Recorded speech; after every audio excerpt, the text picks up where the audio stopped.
throughout the year with our pork chop dinners and fish fries. Check out upcoming events by visiting their Facebook page at Lamar's KFC. A home is a safe place to be, a roof over your head, and 4 walls to keep out the heat and cold. It's a child's laughter, a mother's song, and a father's strength. It's where we go for comfort and to share joy. It's your first school and your first church. It's where memories are shared. Hi, this is Julie Hurt, your Century 21 ProLink real estate agent. Whatever a home means to you, I am here to help you find the home you are looking for. Call 540-7757 and let me, Julie Hurt, help you make a house your new home. For all of your commercial or residential concrete or construction needs, J-Max Construction is ready for you. At J-Max Construction, you can be sure that your project will be handled with great customer service as well as the best-of-class construction and concrete work. Call J-Max Construction and Concrete today at 540-0574. Smithco Manufacturing in Lamar's would like to wish our area athletes a safe, successful fall season. For 30 years, Smithco has used great teamwork to produce the #1 selling side dump trailers in the country. To learn how you can join our winning team, go online at sidedump.com. Peace Pizza House is your destination before and after the game. Whether you need to feed the whole family or just looking to get out before the game, make sure to stop at Peace Pizza House. You'll find many appetizers, burgers, salads, pasta, and of course, Peace Pizza House outstanding pizza selections. Your entire family is sure to find something they're looking for. Peace Pizza House would like to wish our local teams the best of luck this season. Sweet 16 Lanes is a proud supporter of our area athletes. When Lamar's or Gehlen wins, head over to Sweet 16 Lanes after the game. Show your team spirit with your apparel, buy your first game, and get your second game free. Celebrate the win at Sweet 16 Lanes.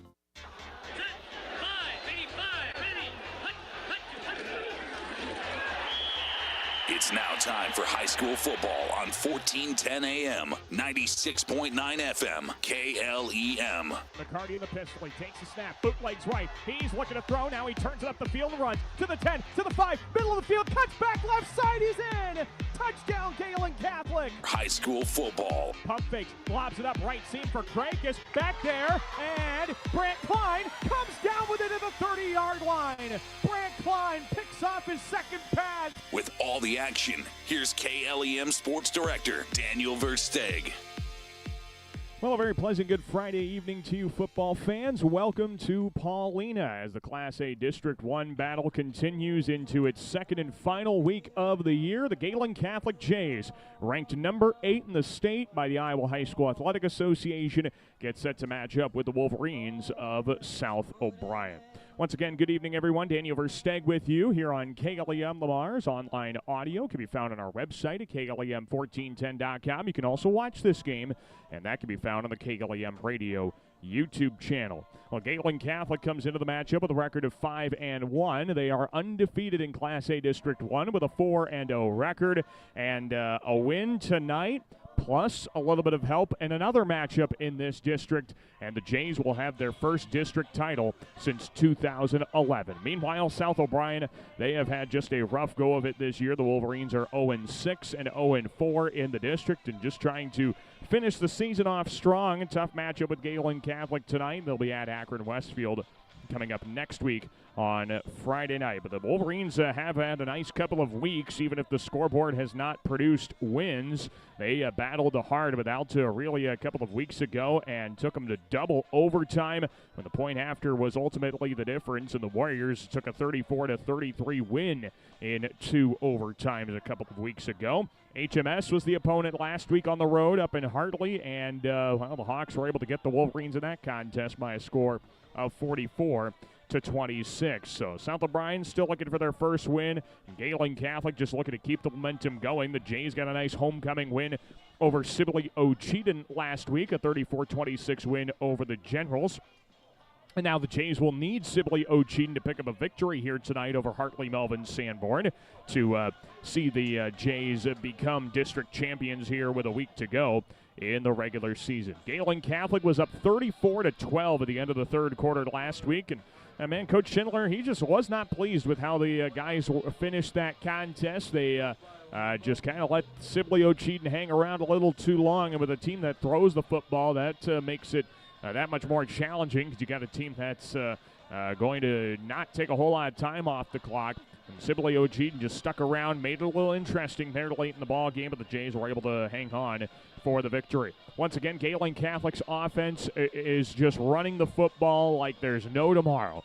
The Jays produced 477 yards on the ground exclusively last week, led by Cole McCarty's 293 rushing yards and 3 rushing touchdowns. We talked about the big performance Cale Pearson had a couple of weeks ago at Akron Westfield when he had 310 yards and 6 touchdowns. Well, as far as yardage is concerned, Cole McCarty's was right up there as far as historical significance. It was the 4th most rushing yards in a single game in program history, right behind Cale Pearson's 310 from the week prior. So those two guys are running the football like there's no tomorrow and producing some outstanding numbers here for the Jays, and they're going to need to do that once again against the South O'Brien offense that for years had been known for running the football out of the I formation. They do that so well. Well, now they could still run the football out of it, don't get me wrong there, but they have been much more content to throw the football out of their I formation set here this season.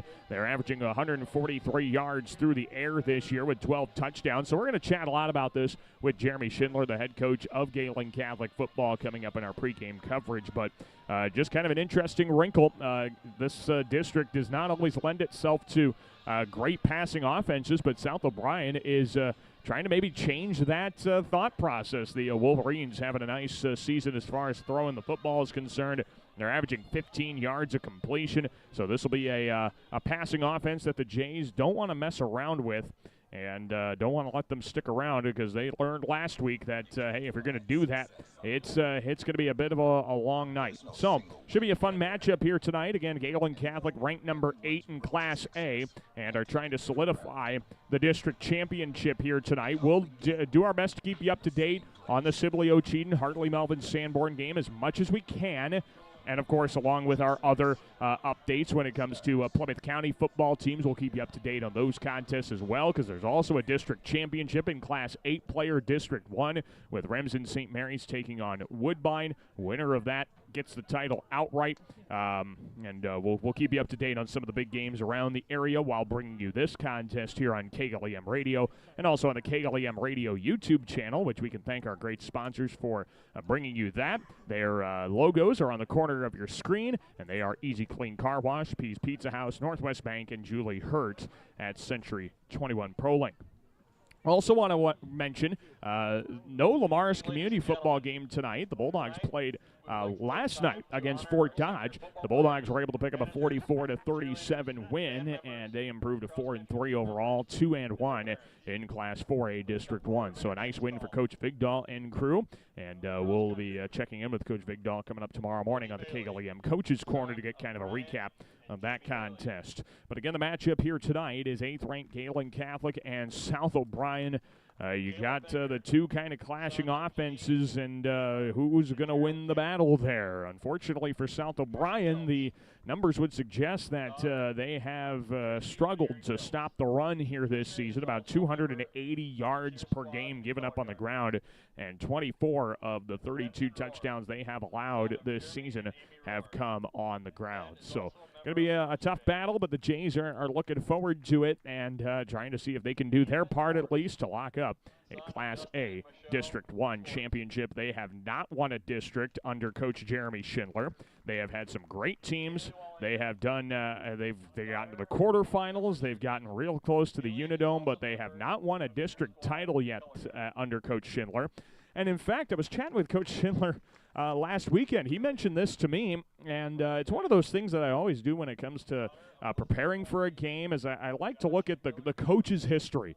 How has the coach done in X sport with X school, right?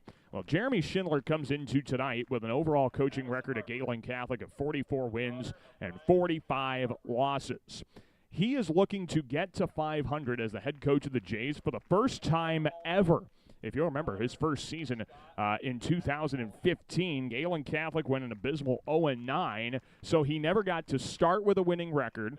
he never got to get to 500. He's been chasing a 500 coaching record this entire time and can try to get himself to 500 here this week. And if he does that, he'll have a chance to get himself above 500 as the head coach of the Jays for the first time ever, coming up next week against Hartley Melvin Sanborn. So just a little nugget there as the Jays get ready to take on South O'Brien. We will take a break. When we come back, we will have Jeremy Schindler, the head coach of Gehlen Catholic Football. Got a chance to talk with him yesterday, and we'll play that interview for you when we come back to Paullina and South O'Brien High School. It's the 8th-ranked Jays and the South O'Brien Wolverines. Pregame coverage continues next here on KLEM Lamar's. Top-notch automotive owners Jerry and Jason Mura can help with all your auto repair needs, from AC repair to transmission rebuilds, engine replacement, steering, suspension diagnostics, and more. Call 712-546-7430 or stop by Top-Notch Automotive, 1600 18th Street Southwest, Lamar's. Planning for life's biggest moments just got easier with Northwest Bank's Event Saver account. Whether you're planning for holidays, an upcoming wedding, or your dream vacation, saving for your special event has never been this exciting. With competitive interest rates and flexible terms, you can focus on making memories while your money grows. And here's the best part. You choose any term between 6 and 60 months to coincide with the event you're saving for. Open your Event Saver account and start planning your unforgettable moments. Visit nw.bank or stop by one of our locations to learn more. Member FDIC. Score big with the Sitzman Real Estate Team. Hometown realtors Shane, Peggy, Lance, and Patty are cheering the Lamar's Bulldogs and Gehlen Jays on to a victory. Buying or selling, call the Sitzman Real Estate Team today at 546-7881. Touchdown for great times at the Lamar's Eagles Club. Join us Tuesday nights for bingo, and don't miss our delicious Wednesday night burger night. Proud sponsors of local athletics, where the fun never stops. Visit the Eagles Club this week. Hi, Jessica G. Well, hello, Libby Lexus. I'm so excited to get the spa treatment at Easy Clean Car Wash. My owner knows how much I love the soft water. Oh, and the quick massage just makes my bumpers tingle. And the blow dry is to die for. It always leaves my exterior sleek and shiny. My owner bought me a year pass so I can have the spa treatment anytime I want. Hey, ladies. Ooh, nice tires. Oh, Mickey Mustang, you're such a player. Easy Clean Car Wash. Give your car the spa treatment today. 12th Street east of Hy-Vee, Lamar's. Men's fashions, tuxedo rentals, and dry cleaning services. That's Measures Clothing, Lamar's. Open weekdays 9 till 5:30, Saturdays 9 till 4. See Chad for your homecoming outfits and more. That's Measures in the middle, downtown Lamar's. This is Jake Bogan, and you are listening to Jays Football on KLEM. We welcome you back to our Friday Night Football pregame show. It's right here on KLEM Radio. Daniel Versteg with you, now joined by the head coach of the 8th-ranked team in Class A football. That'd be Gehlen Catholic head coach Jeremy Schindler. The Jays are 5-1, 4-0 in the district. Got a nice homecoming win over Sibley Cheatham last week, and can go a long way toward potentially clinching a district championship here tonight. But first of all, Coach, this has been a nice run you guys have been on. You were able to pick up a win last week. I know the game might not have ended the way you wanted to with how you guys were able to cross the finish line, but I guess ultimately you crossed the finish line and you got the win out of it last week. Yeah, I mean, a win's a win, and I mean, offensively, when you run the ball for 477 yards and you have over or close to 500 yards of total offense, I mean, it's a good day. Mm-hmm. We just I wouldn't say, give Sibley credit the way they finished the game, but I didn't think we played our best. But we got across the finish line, and that's what's important. And at the end of the season, they don't say, well, you won this game by this many points or that. You got to win. Yep. So that's really what matters. And so we enjoyed it for a day, and then we were on to South O'Brien. Yep, absolutely. The Wolverines on tap. But you told me with that running attack, 477 yards of offense, this has become kind of a trend here the last few weeks. You guys are averaging over 300 yards on the ground per week. You talked about the offensive line kind of gelling a little bit more and kind of coming together a bit more. What's it taken to be able to bring them more together and make them such a strong unit? Well, I think a lot of them are gaining a lot of confidence from the work that we're doing in the weight room. They're just physically getting stronger as the season goes on. So I think that's a start. And then obviously just the reps that they've gotten as the season has gone on.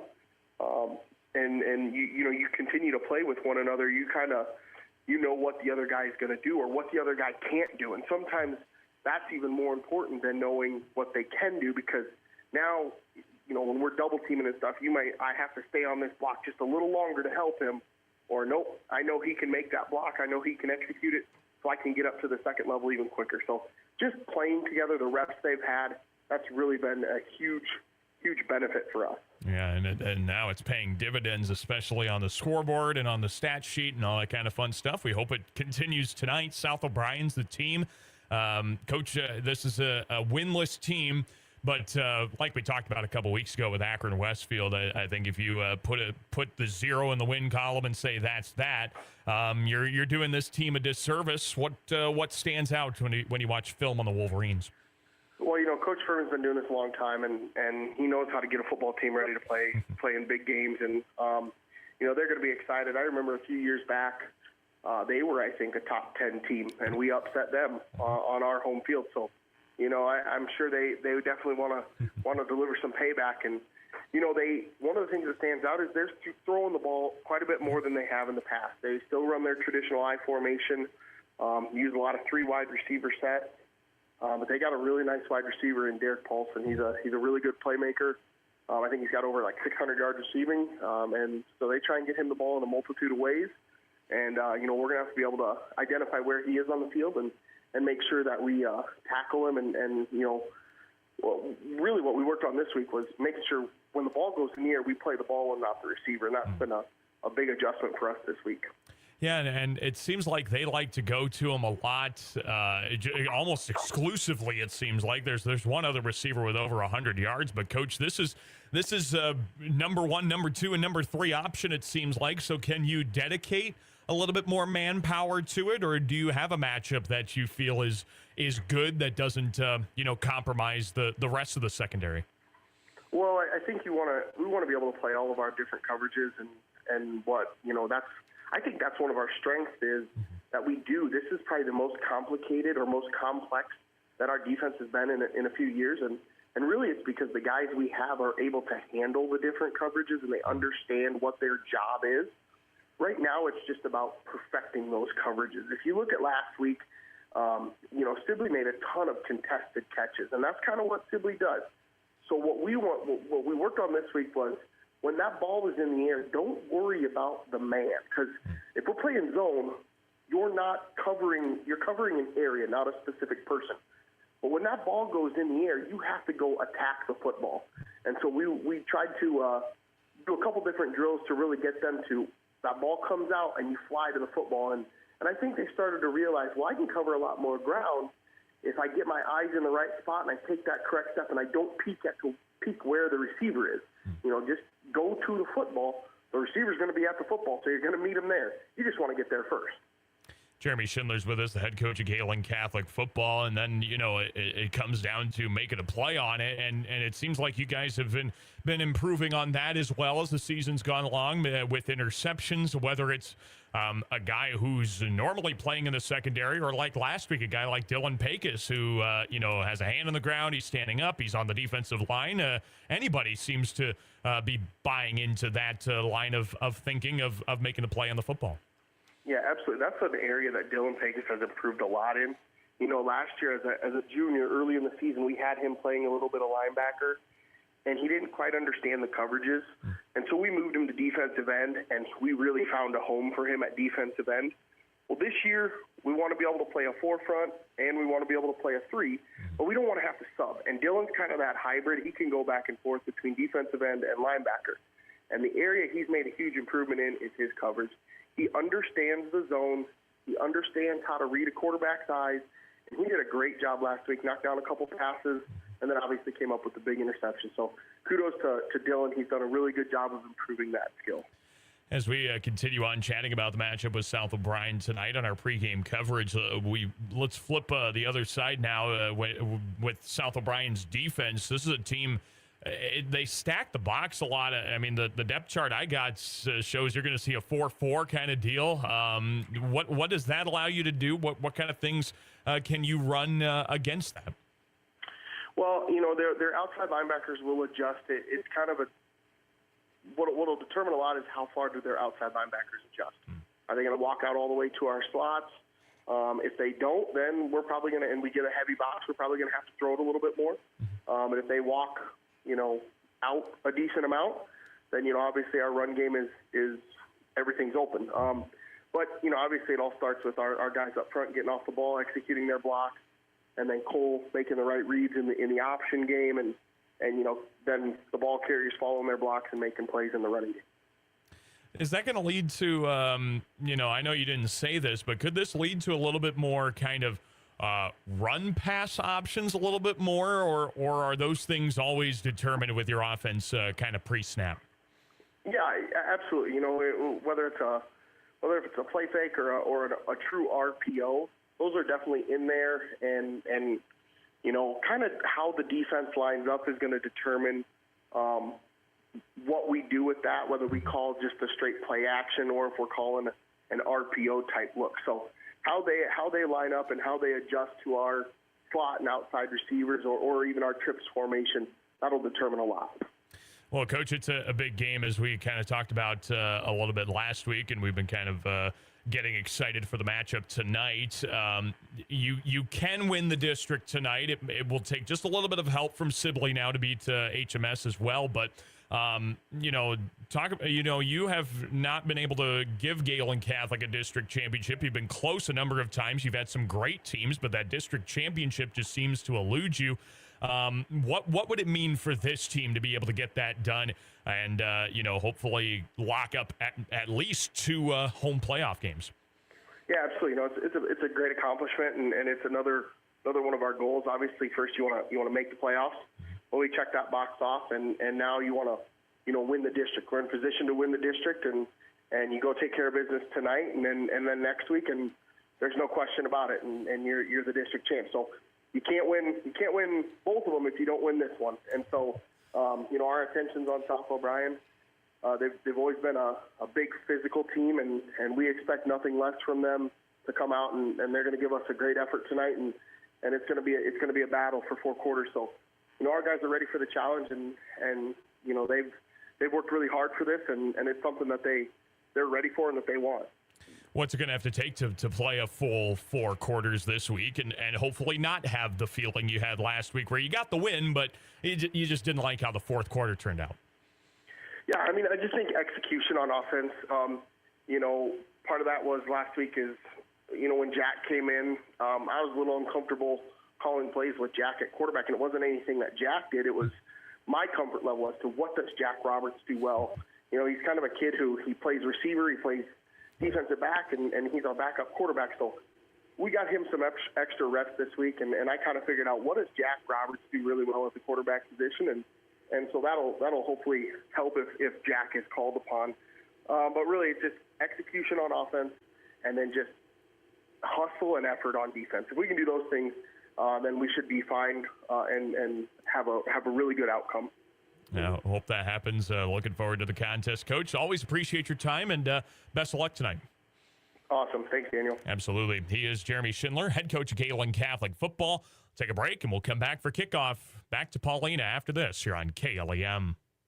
Hi, this is Tara Driscoll, physical therapist at Lamar's Physical Therapy. Did you know that we not only help athletes recover from injuries, we can also teach them how to avoid injuries through strength, flexibility, and agility. No doctor referral needed. Call us at 546-1718 for an appointment. Lamar's Physical Therapy, your hometown therapy provider.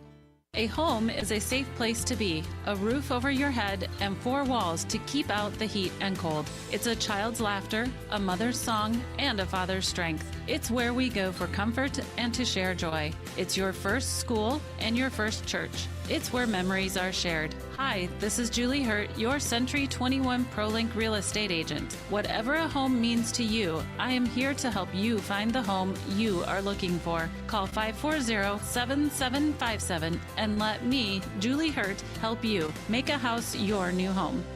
Williams & Company, certified public accountants, congratulates all area athletes in support of excellence, good sportsmanship, and the spirit of teamwork. A proud sports sponsor, Williams & Company, CPAs, your full-service business advisor with a local office in Lamar's. Young and old alike enjoy the competition of high school sports. Some participate, some watch, and some remember how it was. It's only a game, but it offers great life lessons and memories that last a lifetime. A few thoughts from Dan and Lori Rexwinkle of Rexwinkle Funeral Homes in Lamars and Akron. Peace Pizza House is your destination before and after the game. Whether you need to feed the whole family or just looking to get out before the game, make sure to stop at Peace Pizza House. You'll find many appetizers, burgers, salads, pasta, and of course, Peace Pizza House outstanding pizza selections. Your entire family is sure to find something they're looking for.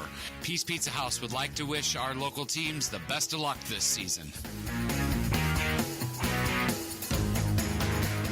When it comes to service, your Lamar's Hy-Vee is number one for shopping both in-store and online. Save with the Fuel Saver Plus Perks Rewards program at Hy-Vee, where there's a helpful smile in every aisle. This is Jeremy Schindler, head coach for the Gehlen Catholic football team. You're listening to Jays Football on 1410 AM, 96.9 FM, KLEM. We welcome you back to Paullina in the South O'Brien High School football field here on KLEM Lamar's online audio. Can be found at KLEM1410.com with a video stream, and that can be found on the KLEM Radio YouTube channel. Well, Gehlen Catholic, ranked number 8 in Class A football, getting set to take on the South O'Brien Wolverines. South O'Brien won the toss. They elected to receive the opening kickoff. And so we're going to see that Wolverine offense out on the field first. An offense that Coach Schindler was talking about in the pregame, one that likes to throw the ball a lot more than maybe Gehlen Catholic's used to seeing in this district. The Wolverines averaging 143 yards through the air this year, 12 touchdowns, and the running game just not quite able to catch up to that passing game. And they've also had some injuries that has not helped their progression on the offensive side of the football. And Gehlen Catholic will look to try and set the tone right away on the defensive side. It's always interesting to see a team that wants the football first. Normally the automatic choice is to defer it, but South O'Brien wants the ball first. I like the aggressiveness. We'll see how it goes. And Dylan Pecos will have this one teed up at the 40-yard line. Again, Gehlen Catholic could potentially clinch their first district championship since 2011. They need a little bit of help, but if they don't clinch it this week, they'll certainly have a chance to do it next week against Hartley Melvin Sanborn. Now, Gehlen Catholic will be kicking from left to right. That'll be the end zone. They will be attacking offensively as well. South O'Brien lines back up to receive this kickoff. Jaden Kreber and Brody Van Beek are back deep to return the kickoff from Dylan Pecos as South O'Brien and Gehlen Catholic gets ready to get underway tonight on a gorgeous night in Paullina. Week 7 underway with a line drive side over side kick. This bounces inside the 15. It's picked up by Van Beek. He takes it out from the 5, runs it up the left seam to the 20, and he's wrapped up and brought down short of the 25-yard line. They got him down to the 24. And South O'Brien will start with okay field position here to open up the night. And we'll see what that Wolverine offense can put together here for an opening drive.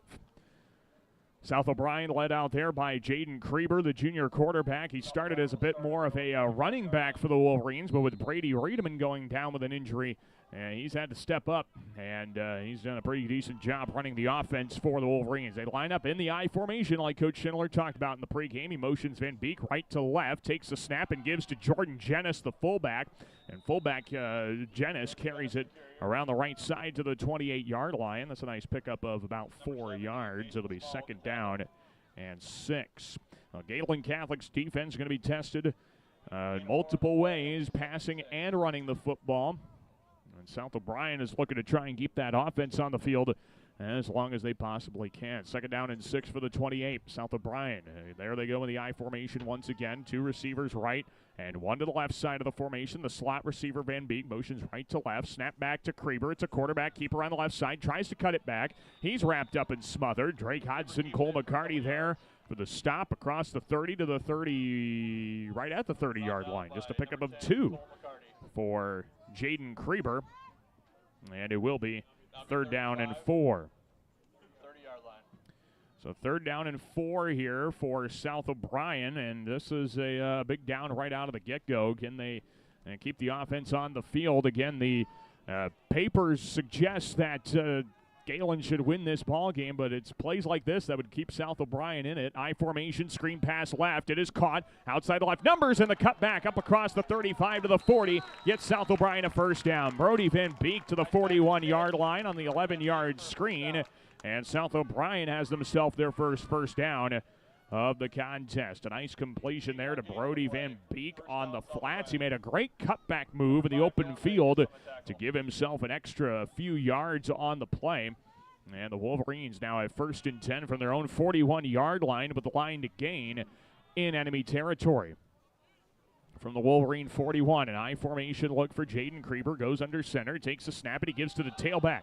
This is Billy Lang up the left side of the 42. That's a pickup of a yard. It'll be 2nd down and 9 to the 42-yard line. So South O'Brien getting everybody involved, it seems like. Right now the goal is to get all 11 guys a touch of the football here to start the night. The quarterback has run it, the fullback, the tailbacks run it, and the slot receiver Brody Van Beek has gotten a completion as well. 4 different guys contributing to the start offensively. 2nd and 9, screen pass right. This goes to Derek Paulson, their top receiver, carries up the right seam, and he's got a nice chunk of yards to the 46-yard line. That's a pickup of 4 to Derek Paulson, and it will be 3rd down and 5. So 3rd down and 5 upcoming. Derek Paulson, he comes into tonight with 11 touchdown receptions on the year. That's 3rd best in the state of Iowa, regardless of class. All the way up to 5A, down to 8 player.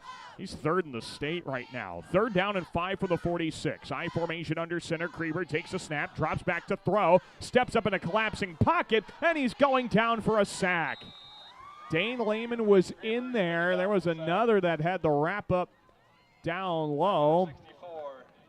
And I think it was Dylan Pecos had him initially. A sack there for Krieber.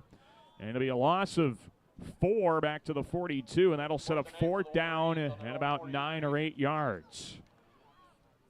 Excellent job by the Gehlen Catholic defense. They got a great pass rush there, knowing that was coming on 3rd down.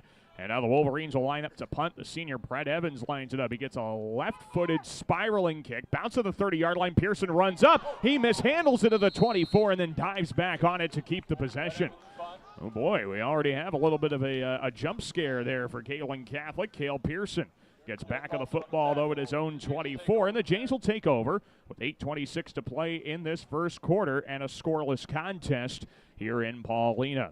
Again, we mentioned the Gehlen Catholic offense was on a heater last week. They had 477 yards on the ground, 293 of them from the legs of Cole McCarty, with 3 rushing touchdowns in the 34-26 win over Sibley Ocheed. Gehlen lines up with 2 men in the backfield. Out of a pistol formation is McCarty with 2 receivers right. He takes a snap and he gives to Bogan, sweeping around the left side. He carries in between the hashes, and Bogan still on his feet at the 30-yard line. Now finally gives it up.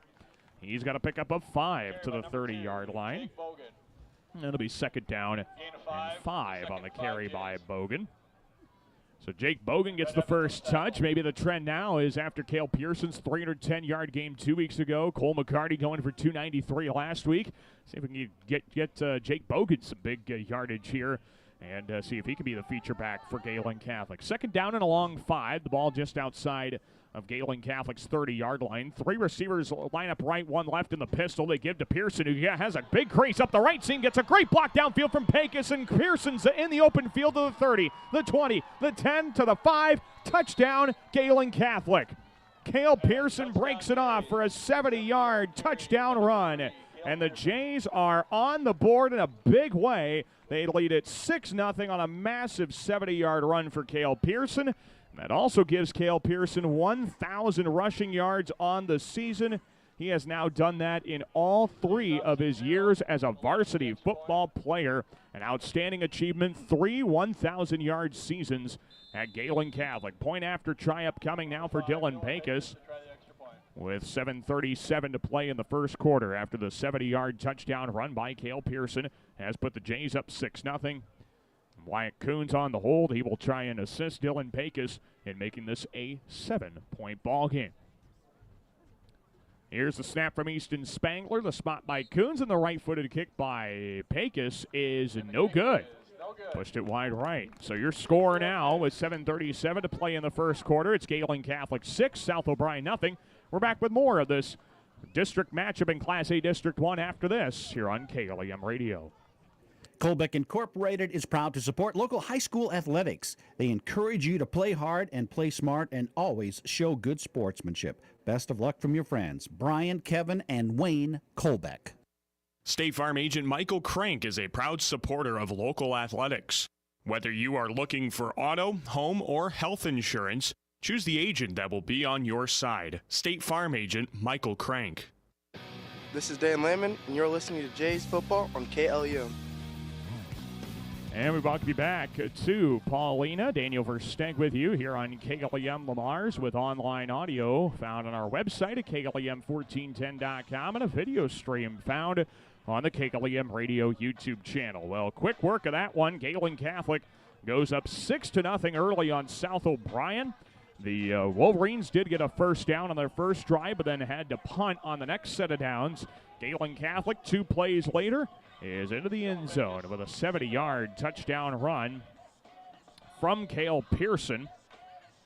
And now the Jays will line up to kick it away once again to South O'Brien.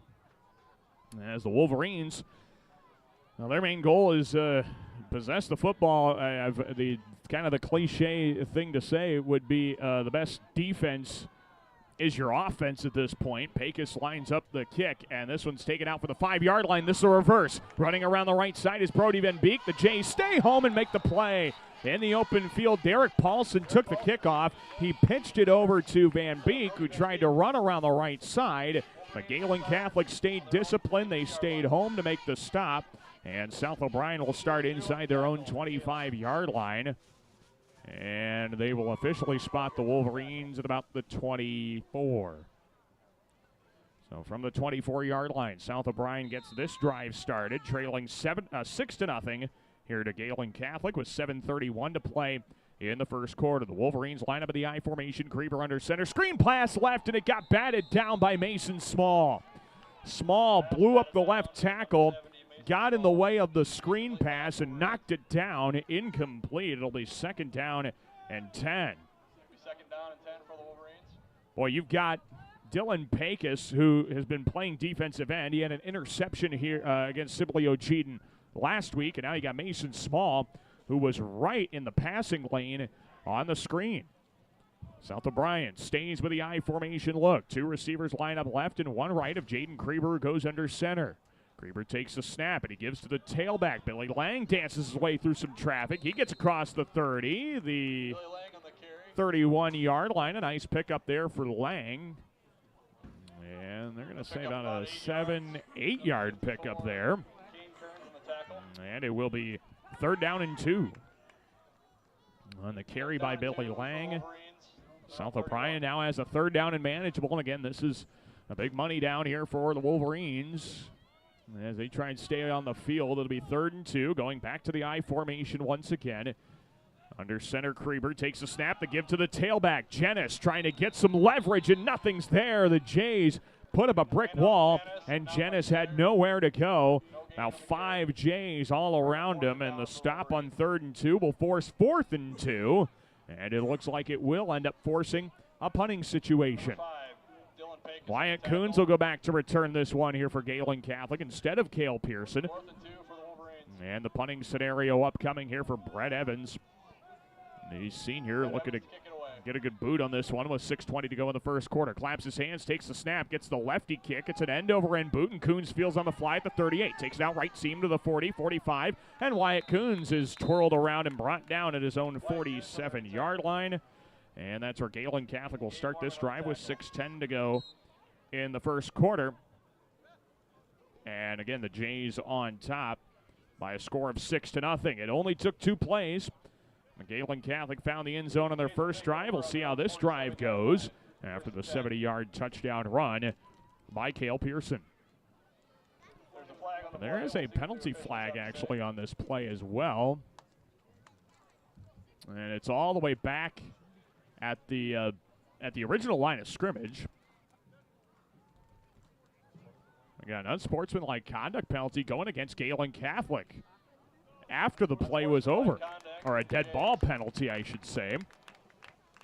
So that must have happened behind the play. You got some extracurriculars, maybe a little pushing and shoving, maybe some words, things like that, and that ends up hurting the Jays. They go back from their own 47 to their own 32-yard line following the penalty. It'll be 1st and 10 here for Gehlen Catholic following the dead ball penalty. And the Jays line up for their first play on offense. Out of the pistol look is McCarty. 3 receivers tight to the right, 1 wide to the left. Takes the snap, play fake. McCarty's looking to throw. He steps up, runs to his left. He's got a lot of green grass. Up the left seam, 35 to the 40. Has a first down and more. 45, sheds a tackle midfield. Runs over a defender, 45-40. He's still on his feet inbounds to the 25. He's dragging a defender to the 15. And McCarty goes out of bounds inside the 15. And a big carry there for Cole McCarty. It'll be 1st and 10 down inside the red zone. There's a penalty flag down, but I think that was actually from the punt. I don't think anybody, nobody picked it up. So everything is okay there for Cole McCarty. A big run for McCarty from his own 32 down to the South O'Brien 12-yard line. That's a pickup of 56 yards for Cole McCarty. You can't start it off much better. It'll be 1st and 10 for the Jays of the Wolverine 12-yard line.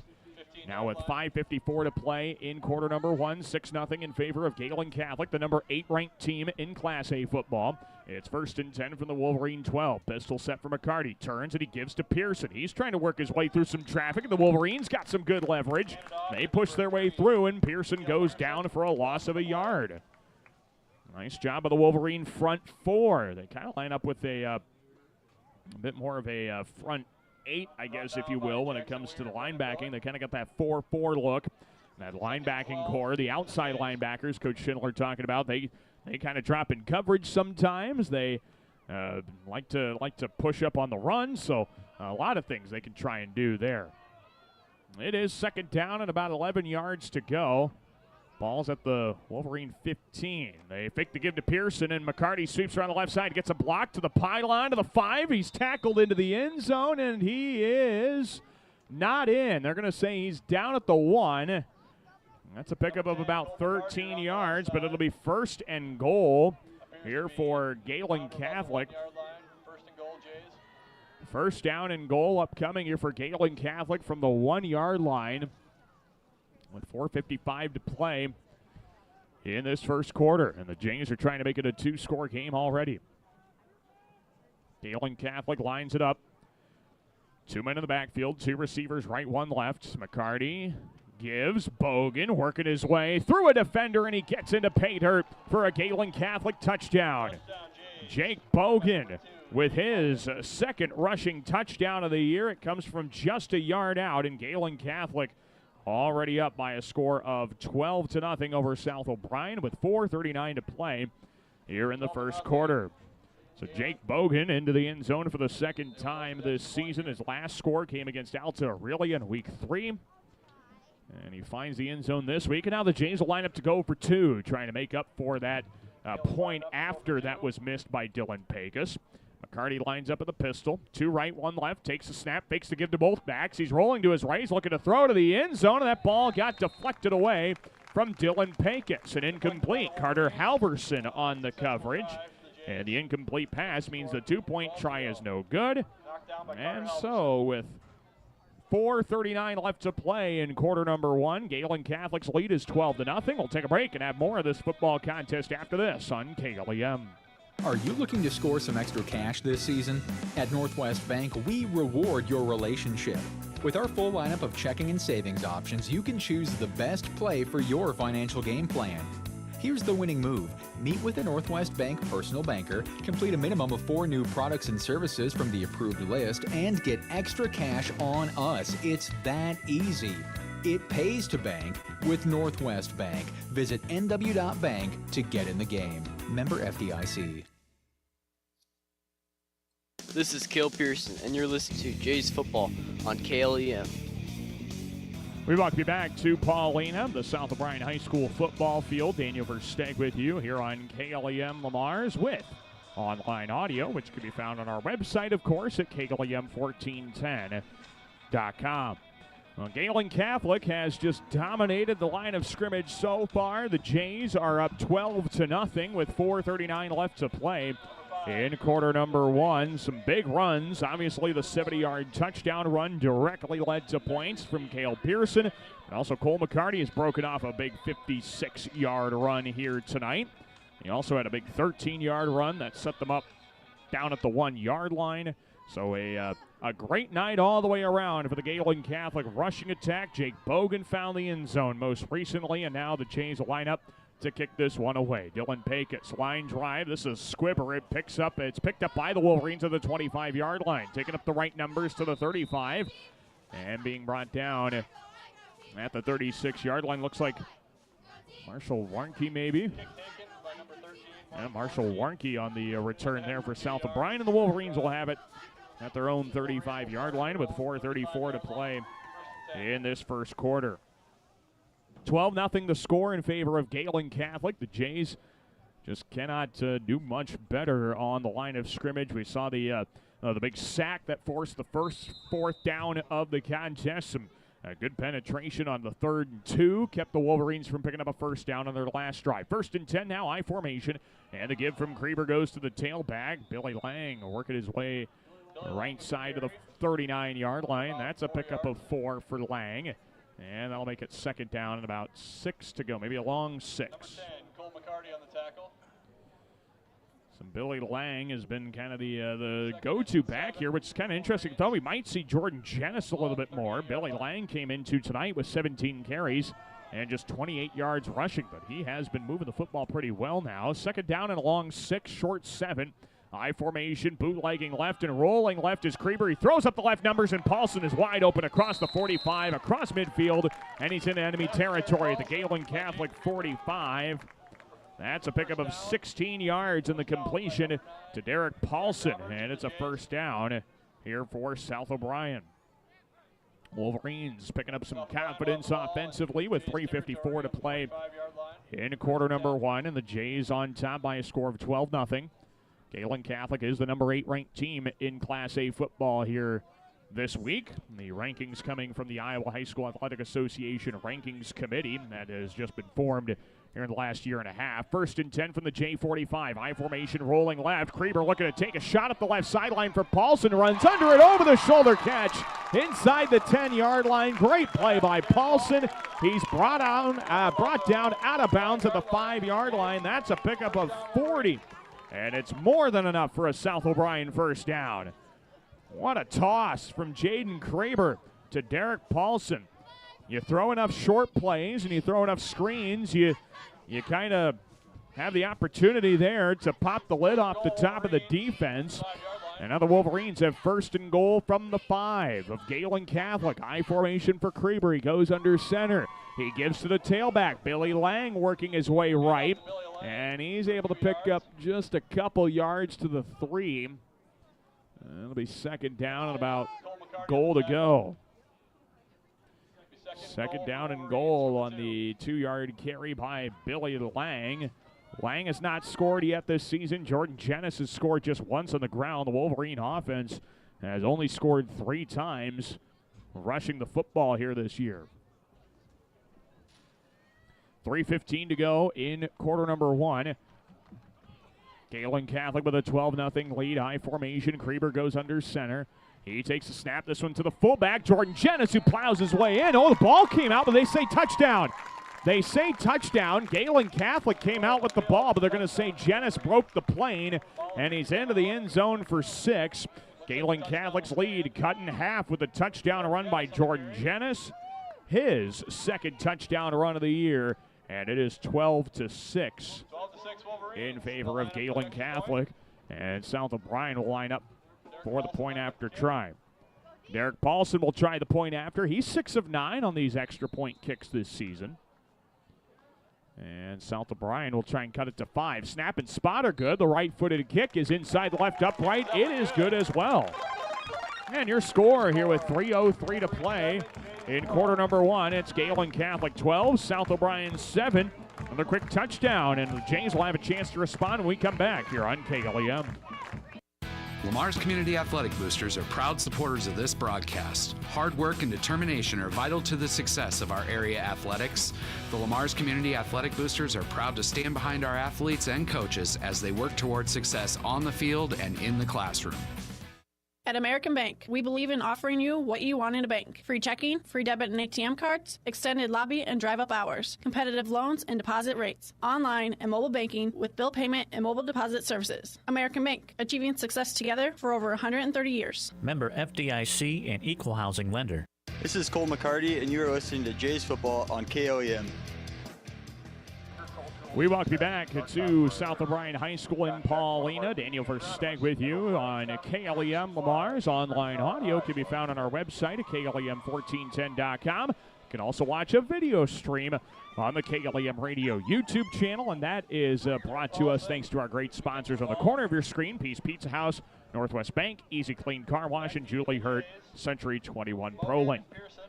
Score now with 3:03 left to play in the first quarter. It is Gehlen Catholic 12, South O'Brien 7. The Wolverines made very quick work of their first score of the contest. They go 1 minute and 31 seconds on the drive, and now here's a pooch kick. Jays have to dive on, still free at the 33, and Gehlen Catholic finally recovers. It squirted around for a long time, and Gehlen Catholic finally dives on it. They'll spot the football at their own 33-yard line. Boy, that was a little close for comfort. Gehlen Catholic let that ball hang around too long. And the Jays finally pick it up at their own 33 and have the football up 12-7 over South O'Brien. So Gehlen Catholic lines up in the formation. Cole McCarty will line up in the shotgun. He's got two receivers on either side. Cale Pearson off his right hip. McCarty lines up, takes the snap, fakes the give to Pearson. He's keeping off right tackle. He's got a block downfield, right seam to the 40, 45 to the 50, right numbers, and he's tackled from behind by Jordan Jennis, potentially saving a touchdown up to the 48-yard line of South O'Brien. That's a pickup of 19, and a first down for Gehlen Catholic right off the bat. Well, much like Lamar's Community's 44-37 win last night, defense seems a little optional here in the first quarter, but that makes for an entertaining football game. The score 12-7 in favor of Gehlen Catholic with 2:37 to play in the first quarter.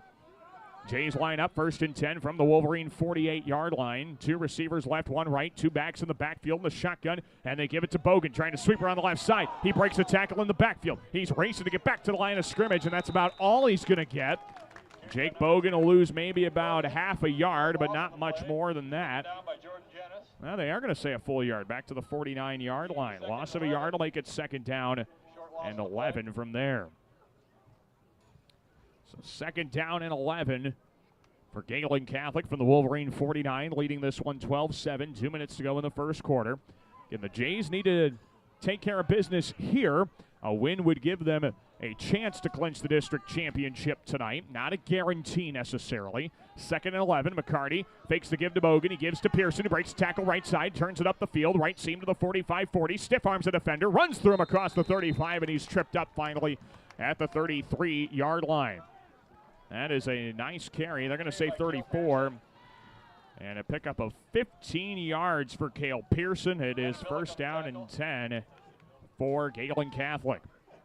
Nice carry up to the Wolverine 34. And again, the Jays are just moving this football with no real regard for any roadblocks in their way. They have run 9 rushing plays, and unofficially, they've run it for 177 yards.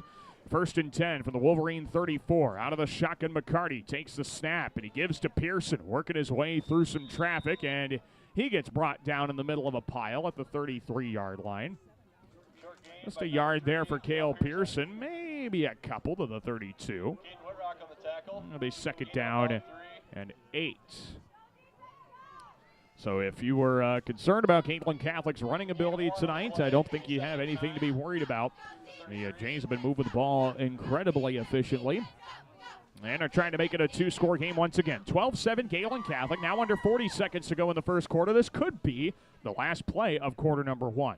Out of the shotgun, McCarty with 2 receivers either side. Takes a snap, pump fakes, now he's looking to run up the left seam to the 30, 25, cuts it back right seam, 20, 15, 10, 5, runs over his own blocker and gets brought down to the 5-yard line. Cole McCarty trucked Jack Roberts. He's got to do that to the men in black. That's a pickup of 27 yards to the Wolverine 5. It'll be 1st and goal on a big carry by Cole McCarty. Yeah, Jack Roberts just could not run fast enough, apparently, for Cole McCarty's liking. 1st and goal to the Wolverine 5-yard line as McCarty lines up in the pistol. They'll have 2 receivers on either side. Game clock down to 5 seconds. He does take the snap, gives to Pearson, trying to get something, but not much doing there. Brought down at about the 4-yard line. Just a pickup of a yard, and that buzzer means it will take us into quarter number 2. Your score, Gehlen Catholic 12, South O'Brien 7, and we'll take a break. Jays will have a 2nd and goal from the 4 when we come back on KLEM. Hi, this is Julie Hurt with Century 21 ProLink in Lamar's, your local real estate expert dedicated to results. Whether buying or selling a home, call me, Julie Hurt, with Century 21 ProLink in Lamar's at 540-7757. That's 540-7757. Hey, Bobby Blazer, how long you been waiting in that line? Head over with me to Easy Clean Car Wash. They're going to get you in and out in no time and make that black coat of yours look like $1,000,000. Say, thanks there, Mickey Mustang. I've been out 4-wheeling and I got lots of mud and stuff in my wheel wells and other places as well. Bobby, didn't Libby Lexus tell you that Easy Clean Car Wash will pre-spray those hard-to-reach places, give you a quick massage, and make you feel and look like a whole new truck? So that's what Libby Lexus has been up to. You know, Mickey, she's looking fine. Easy Clean Car Wash on 12th Street, east of Hy-Vee in Lamar's. Lamar's Agri-Center, your local source for top-performing Kent feed products, bulk grass seed, bulk bird seed, lawn care essentials, dust control solutions, and much more, all accompanied with exceptional service. The Lamar's Agri-Center, your source for everything that grows. This is Dylan Pecos, and you are listening to Jays Football on KLEM. We are back to the South O'Brien High School football field in Paullina. Daniel Versteg with you on KLEM Lamar's online audio at KLEM1410.com, and a video stream can be found as well. You can check that out on the KLEM Radio YouTube channel. So we get ready to start quarter number 2. 8th-ranked Gehlen Catholic leads South O'Brien by a score of 12-7. The Jays have 2nd down and goal, spotted at the Wolverine 4-yard line. This set up by a few big runs in there. Cole McCarty had a run of 27 yards, a 19-yard run. It has all been working for the Jays, 270 yards on the ground. Now 2nd and goal for the 4 to start quarter number 2. Cole McCarty bootlegs around the left side off the play fake. It's a race to the pylon. Now he cuts it back, and he's spun around and brought down across the 3, right at the 3. Just a pickup of a yard for Cole McCarty. That'll make it 3rd down and goal from the 3-yard line. So 3rd down upcoming. This is the first 3rd down of the night for Gehlen Catholic. So the first time we're hearing Hell's Bells here in Paullina. From the Wolverine 3-yard line, the Jays line up on the left hash with 11:25 to go in the 2nd quarter. 12-7 Jays on top. And McCarty lines up in the pistol with 2 receivers on either side. And he lines up for the snap. The Wolverines bring a blitz. Pearson is spun around, and he goes down at the 2. Only a yard for Pearson. It'll be 4th and goal, and a big decision upcoming here for Gehlen Catholic. Do they have a play that can get them a couple of yards? They've not been able to do much here in this goal-to-go situation. They got all the way down to the 5, but now it's been like pulling teeth to get yards here. South O'Brien is really locked down well, and the Jays will line up to go for it.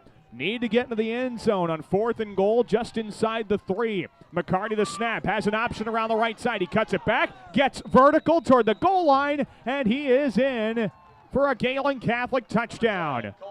Cole McCarty scores it from just a couple of yards out, and the Gehlen Catholic football team goes back up by 2 scores. It is 18-7 Jays on top with 10:34 to play in the 2nd quarter. Well, now 3 different Jays have found the end zone here tonight. Cole McCarty, Cale Pearson, Jake Bogan, the 3-headed monster that keeps opposing defensive coordinators up at night. 2-point try upcoming here for Gehlen Catholic. These point afters have not been going good for the Jays. Missed a PAT, failed the 2-point try last time. McCarty takes the snap, and he throws over the middle. The quick in route on the slant, and Dylan Pecos makes the catch. He was all alone, and the 2-point try is good. Your score with 10:34 to play before halftime. It's Gehlen Catholic 20 and South O'Brien 7. We'll take a break, and we're back with more high school football after this here on KLEM. Being on the winning team in Northwest Iowa for over 130 years, Iowa State Bank is a proud supporter of all our area high school sports teams. Iowa State Bank, we're ready for you. Advanced Eye Healthcare, Dr. Becky DeRuyter knows all of our student athletes need to keep their eye on the ball. Make sure with an eye exam at Advanced Eye Healthcare at Walmart Vision Center in Lamars. Dr. Becky DeRuyter. This is Brent Klein, and you are listening to Jays Football on KLEM. We welcome you back here to Paullina, South O'Brien High School football field. Daniel Versteeg with you on KLEM Lamars with online audio at KLEM1410.com. 10:34 to play in quarter number 2 in the first half of this contest. 8th-ranked Gehlen Catholic with a 20-7 lead over South O'Brien, rocking things on the ground. Cole McCarty, 6 carries, 118 yards and a touchdown. Cale Pearson, 6 carries, 88 yards and a touchdown. Jake Bogan, 3 carries, 5 yards and a touchdown as well. You can do a lot of good things when you have 2 guys who are averaging double-digit yards per carry in the first half of a ball game. Dylan Pecos lines up to boot this one away, and he gets into it at his own 40-yard line, sends a high end-over-end kick, and this one's taken inside the 10-yard line. A run out up the left seam by Brody Van Beek. He gets a crease to the 30, cuts it back 35-40. Left numbers 45-50. Dylan Pecos trying to chase him down to the 40, 35 to the 30. Nobody's going to get to him, and Brody Van Beek takes this one to the house. A 95-yard kick return for a touchdown for Brody Van Beek, and South O'Brien, just like that, is back within a score. Brody Van Beek with a 95-yard kick return for a touchdown, and South O'Brien has cut it back to a 1-score game. Point after try upcoming here for Derek Paulson to try and make it a 6-point contest once again. And Gehlen Catholic's got to hustle a guy off the field, Cale Pearson. Now the point after try by Paulson is good, and South O'Brien with a special teams kick return for a touchdown. Their 3rd touchdown on special teams this year has cut it to a 1-score game. 20-14, Gehlen Catholic on top. We're back with more of this contest. James will get the ball after this here on KLEM. A home is a safe place to be, a roof over your head, and 4 walls to keep out the heat and cold. It's a child's laughter, a mother's song, and a father's strength. It's where we go for comfort and to share joy. It's your first school and your first church. It's where memories are shared. Hi, this is Julie Hurt, your Century 21 ProLink real estate agent. Whatever a home means to you, I am here to help you find the home you are looking for. Call 540-7757 and let me, Julie Hurt, help you make a house your new home. This is Drake Hodson, and you are listening to Jays Football on KLEM. Well, we are back to Paullina, the South O'Brien High School football field. Daniel Versteeg with you on KLEM Radio with online audio at KLEM1410.com. 10:20 to go in this first half, and Gehlen Catholic leads South O'Brien 20-14 in Class A District 1. The Jays, well, they had to put a bit of a longer drive together, went 4 minutes, 27 seconds to score, and South O'Brien erased all that progress with a 95-yard kick return touchdown by Brody Van Beek, and now it's a 6-point ball game here in Paullina.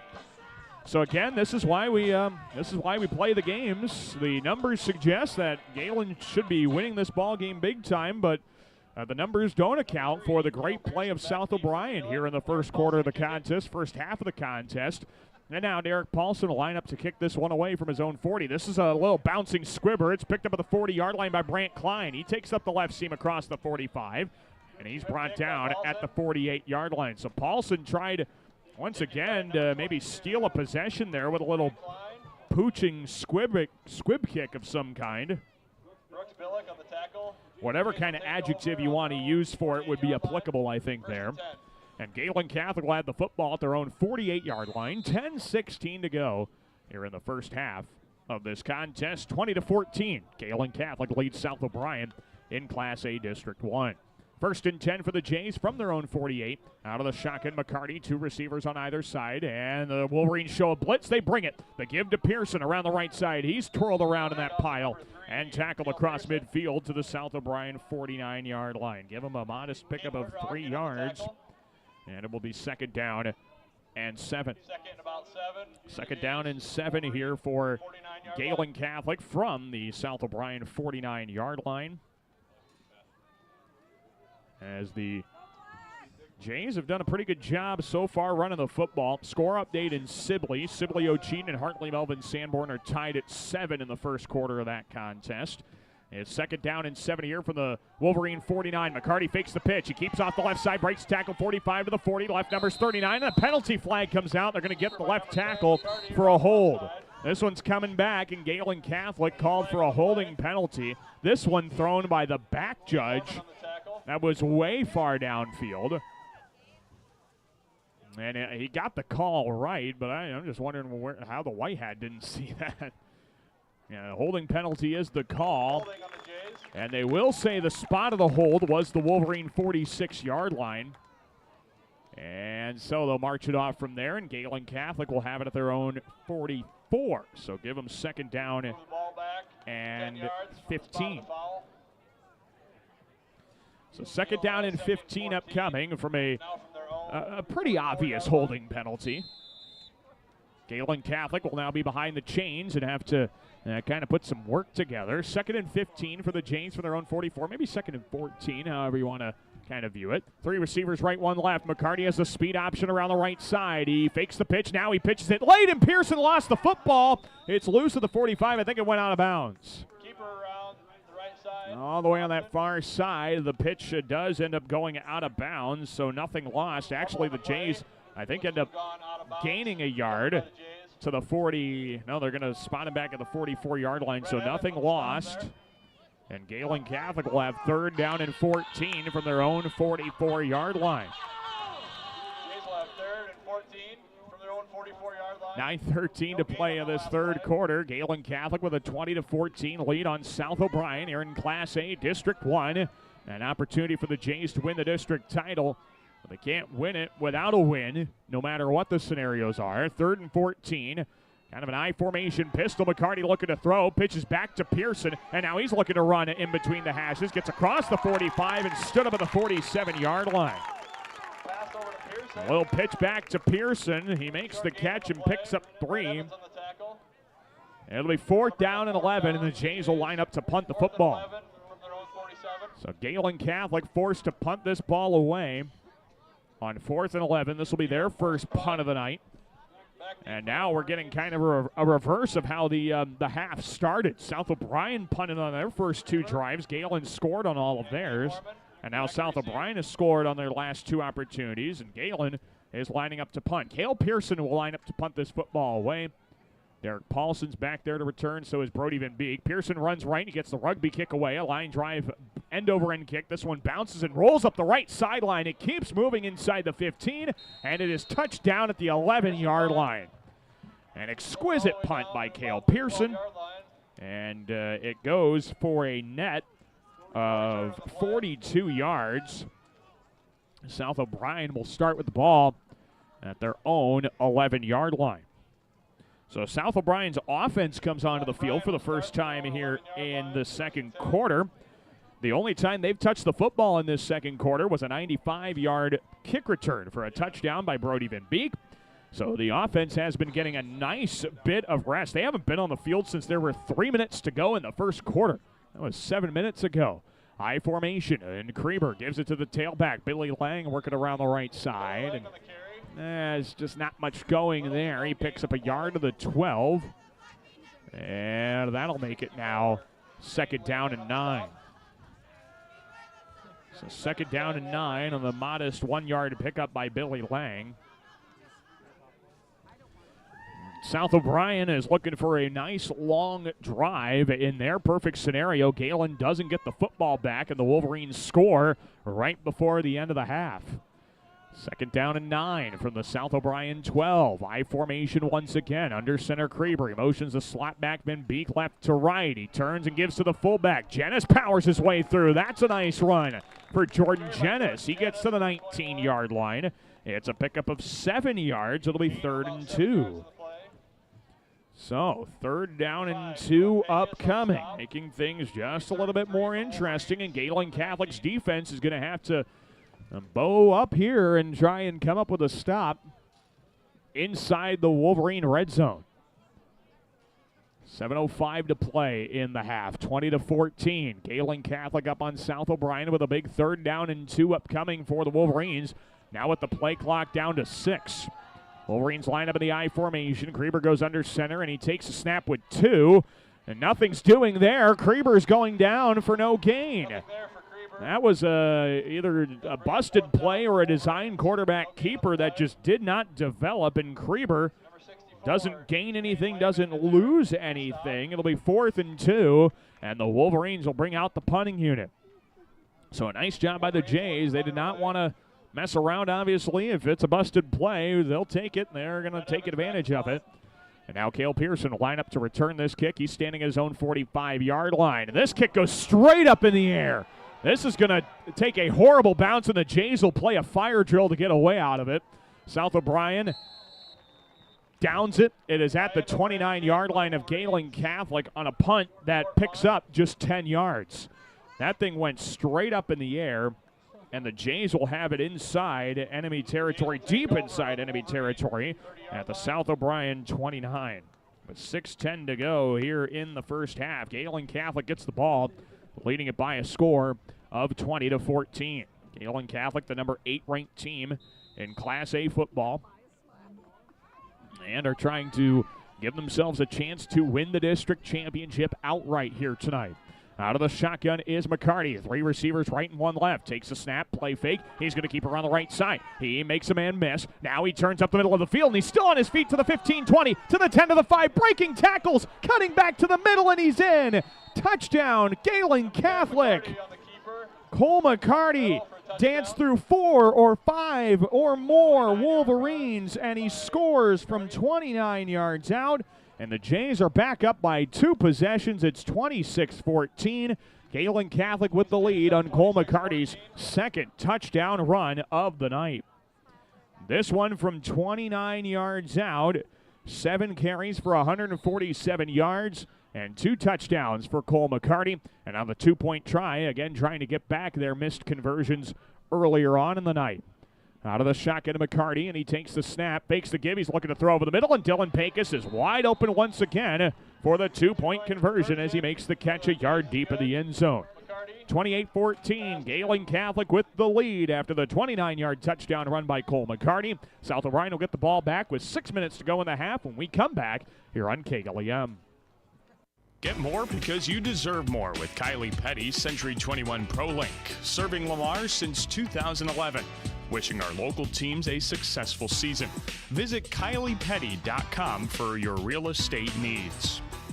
Success is born of skill and team. Like the teams playing, CNOS has combined award-winning skill and teamwork into the premier medical facility in the region. For the areas of joint, bone, muscle, nerve, and brain are treated with the skills of comprehensive care from a team of highly trained experts. And CNOS takes care of many of the student athletes in Siouxland. CNOS is proud to bring you this game. Go to CNOS.net to learn more. This is Alex Peters, and you are listening to Jays Football on KLEM. We welcome you back to Paullina and the South O'Brien High School football field. Daniel Versteg with you on KLEM Lamar's online audio at KLEM1410.com, and a video stream can be found on the KLEM Radio YouTube channel. Well, after some poor field position from a South O'Brien punt, the first play of the ensuing Gehlen Catholic drive is a 29-yard touchdown run by Cole McCarty. And the Jays are back up by 2 scores, 28-14, here in a Class A District 1 matchup in Paullina. Gehlen Catholic will line up to boot this one away. And the last kickoff by the Jays didn't end well if you're a Gehlen Catholic fan. It ended wonderfully if you're a South O'Brien fan. Pecos line drive, end-over-end kick, and this one is taken inside the 15-yard line. It is run out. It's Jaden Kreber on the return to the 30 to the 35, and Kreber goes down at the just shy of the 35 of the 34-yard line. Jaden Kreber on the return gives South O'Brien some pretty decent field position from their own 34.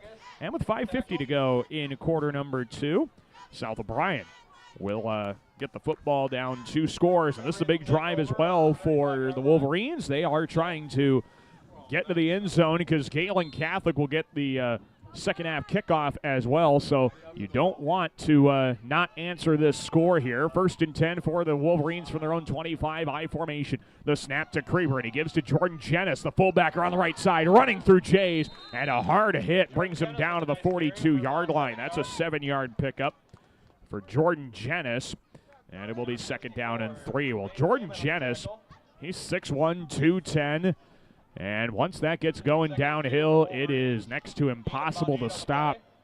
Jays have found arm tackles. They're not going to work tonight against Jordan Jennis.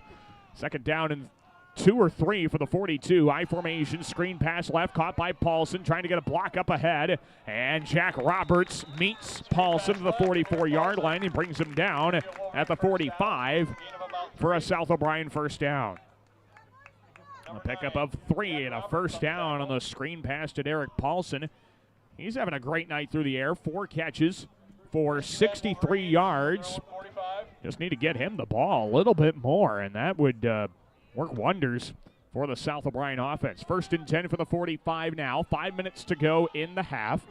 And a 28-14 Gehlen Catholic advantage. I formation, 2 receivers right. Taking the snap, Kreber rolls right. He throws right sideline, and a diving try on the underthrown ball by Paulson. He couldn't bring it in at midfield.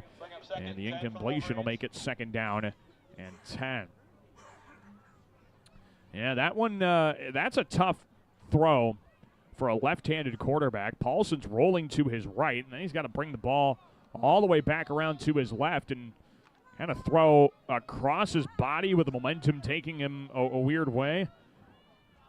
And that all leads to an underthrow. 2nd and 10 for the 45. Kreber's rolling right. He's being chased over there. Throws up a jump ball right sideline, picked off. Cale Pearson gets there for his 2nd interception of the year at the the Gehlen Catholic 34-yard line. The interception will give the Jays the football and give them a chance to take their largest lead of the night.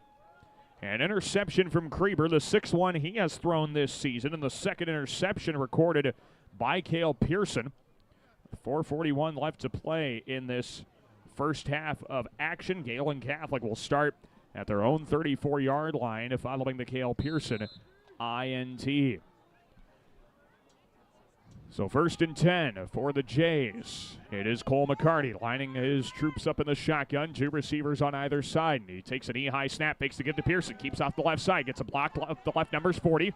Shoulders off a tackle across the 45, and he's brought down from behind at the 48-yard line. A 14-yard pickup for Cole McCarty, and another 1st down here for Gehlen Catholic.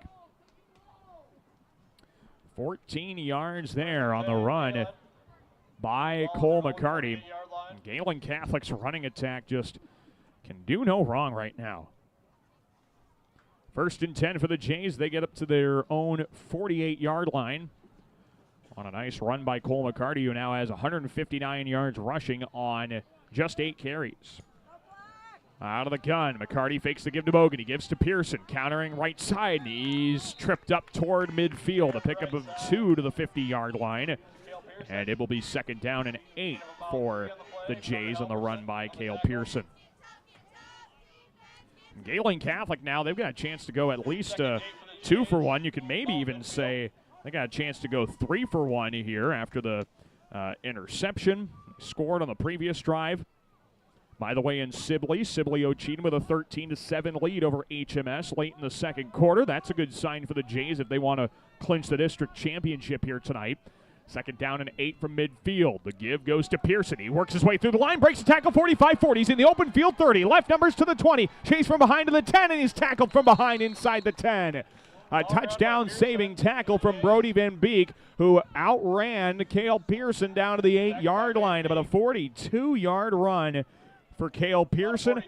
It'll be first down and goal for Gehlen Catholic. First and goal down to the 8 with 3:15 to play in this first half. Jays up 28-14 and looking for another touchdown here in the first half. 14 points already is the largest lead of the night for Gehlen Catholic, and they're trying to add to it. Play clock's down to 7. McCarty's in the shotgun with a 2-man backfield, and he gives to Bogan. He works his way right. He's dancing his way through the line and keeps his feet moving to get some good forward progress down to the 3-yard line. A pickup of 5 for Jake Bogan. And it'll be second down and goal from the Wolverine 3-yard line. 2:35 to go in the first half, and a 28-14 Gehlen Catholic advantage, trying to add to it with a rushing attack that is just putting up video game numbers, quite literally video game numbers right now from Gehlen Catholic. Out of the shotgun is McCarty. 2 receivers left, 1 right. He turns and he fakes the give to Bogan. McCarty keeps off the left side and he gets into the end zone of the option for a touchdown. Cole McCarty with a 3-yard rushing touchdown. He's into the end zone for the 3rd time tonight. And Gehlen Catholic goes up 34-14 on South O'Brien with 2:11 to play in the first half. 9 carries, 162 yards, 3 touchdowns for Cole McCarty here tonight. And the point after try upcoming for Dylan Pecos, as he will try and kick this one through this time. He missed his first point after try, and the Jays have been going for 2 since. 2:11 to go in this first half after the 3-yard touchdown run by Cole McCarty, set up nicely by a 42-yard scamper by Cale Pearson. And now the point after try with a snap and spot, right-footed kick. It is inside the upright and good. And your score, Gehlen Catholic 35, South O'Brien 14, still with 2:11 to play in this first half. We'll take a break and we'll have more high school football after this on KLEM. Gehlen Catholic School, excellence in education, leadership through Christ. For information, check their website at GehlenCatholic.org. MRK Insurance knows that teamwork is dream work. At MRK Insurance, you get a great partner for all of your insurance needs. Visit them today on Central Avenue in Lamar's for a no-obligation quote for all of your insurance needs. That's MRK Insurance in Lamar's. This is Jake Bogan, and you are listening to Jays Football on KLEM. We welcome you back to South O'Brien High School in Paullina, and a gorgeous night for high school football. Daniel Versteg with you here on KLEM Lamar's online audio at KLEM1410.com with a video stream on the KLEM Radio YouTube channel. Gehlen Catholic, the number 8 ranked team in the state. They lead South O'Brien 35-14. 2:11 to go here in the first half of play. If my very amateur math skills are correct, Gehlen Catholic 310 yards on the ground on 24 carries as a team. They've scored 5 times on the ground tonight. Here comes the kickoff from Dylan Pecos late in this second quarter. Each coach still with their entire bank of timeouts to utilize. Pecos gets into one, a high end over end kick. This one's taken by Van Beek, and he starts his run out from his own 5-yard line. Takes a run to the left seam to the 15, 20, 25, and brought down at about the 25-yard line by Jack Roberts. Not a bad return there by Brody Van Beek. They're going to spot him officially at the 26-yard line in South O'Brien with 2:04 to play in this first half. So South O'Brien, after their last drive, picked up a first down, and then a couple plays later ended it with a jump ball interception to Cale Pearson. Pearson's second INT of the year. Now it's first down and 10 for the Wolverines from their own 36. I formation, Jaden Krieber under center, and he takes the snap. He gives to his right, and the tailback, Billy Lang, works his way forward for a nice gain up across the 30 to the 32-yard line. That's a pickup of 6. And it'll be second down and about 4 to go on the run for Billy Lang.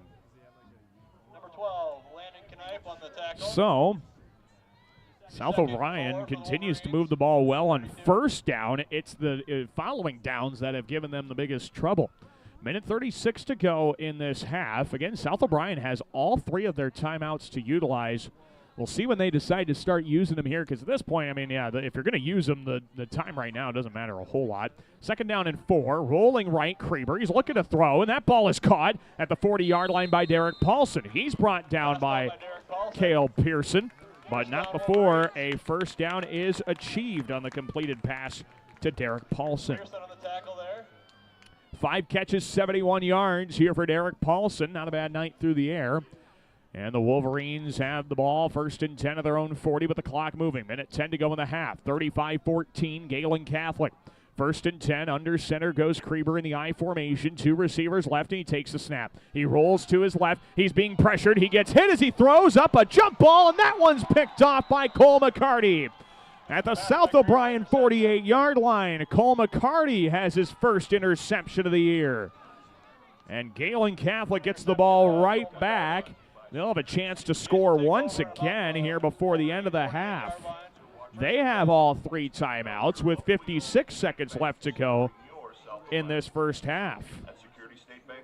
Well, that ball was hit up in the air, and by that point, Cole McCarty had enough time to get under the popped-up football after the nice hit. I think it was Mason Small maybe that got in there for the pressure. Drake Hodson, I think, was back there as well. Either way, some great pressure forced the interception, and now it's 1st and 10 for the Jays of the Wolverine 48. 3 receivers right, 1 left. In the pistol, McCarty play fakes. He's looking to air it out. Deep over the left seam for Jack Roberts. And that ball is overthrown and incomplete on the backside coverage. The corner, Gabe Mormon, does a good job taking away Roberts' ability to get to the football. And the incomplete pass makes it 2nd down and 10. So the Jays looking to throw the ball there a little bit. And, well, with some distance on it, too. About a 20-yard pass from Cole McCarty trying to find Jack Roberts, but too much under it. And now it's 2nd down and 10 for the Jays from the Wolverine 48. Gehlen still has all 3 of their timeouts to use. 3 receivers right, 1 left. McCarty fakes the pitch. He keeps off the left side. He turns up the right seam, 45-40. Cuts it back right, numbers 35-30. He gets a down block to the 20, 15, 10, 5, and Cole McCarty's in again. It's a touchdown for the Jays from 48 yards out. Cole McCarty has his 4th rushing touchdown of the night. Cole McCarty puts the Jays up 41-14 here with 41 seconds left to go in the half. McCarty has been putting on some afterburners here tonight for the Jays. As he breaks tackles, he just then puts the boosters on, and he gets away from everybody. Coach Schindler was talking about the second wind that Cale Pearson seems to have when he runs the ball. I think Cole McCarty went to the school of Cale Pearson now, and he knows how to turn on the Jets too. And this one's a botch to point after. Wyatt Coons looking to make something happen. He just throws it up to the end zone, and the 2-point try is no good. Bad snap, bad hold, and the point after is no good. And so your score with 41 seconds left to go in the half. It's Gehlen Catholic 41, South O'Brien 14. We'll take a break, and we'll come back to see how the Wolverines do after this on KLEM.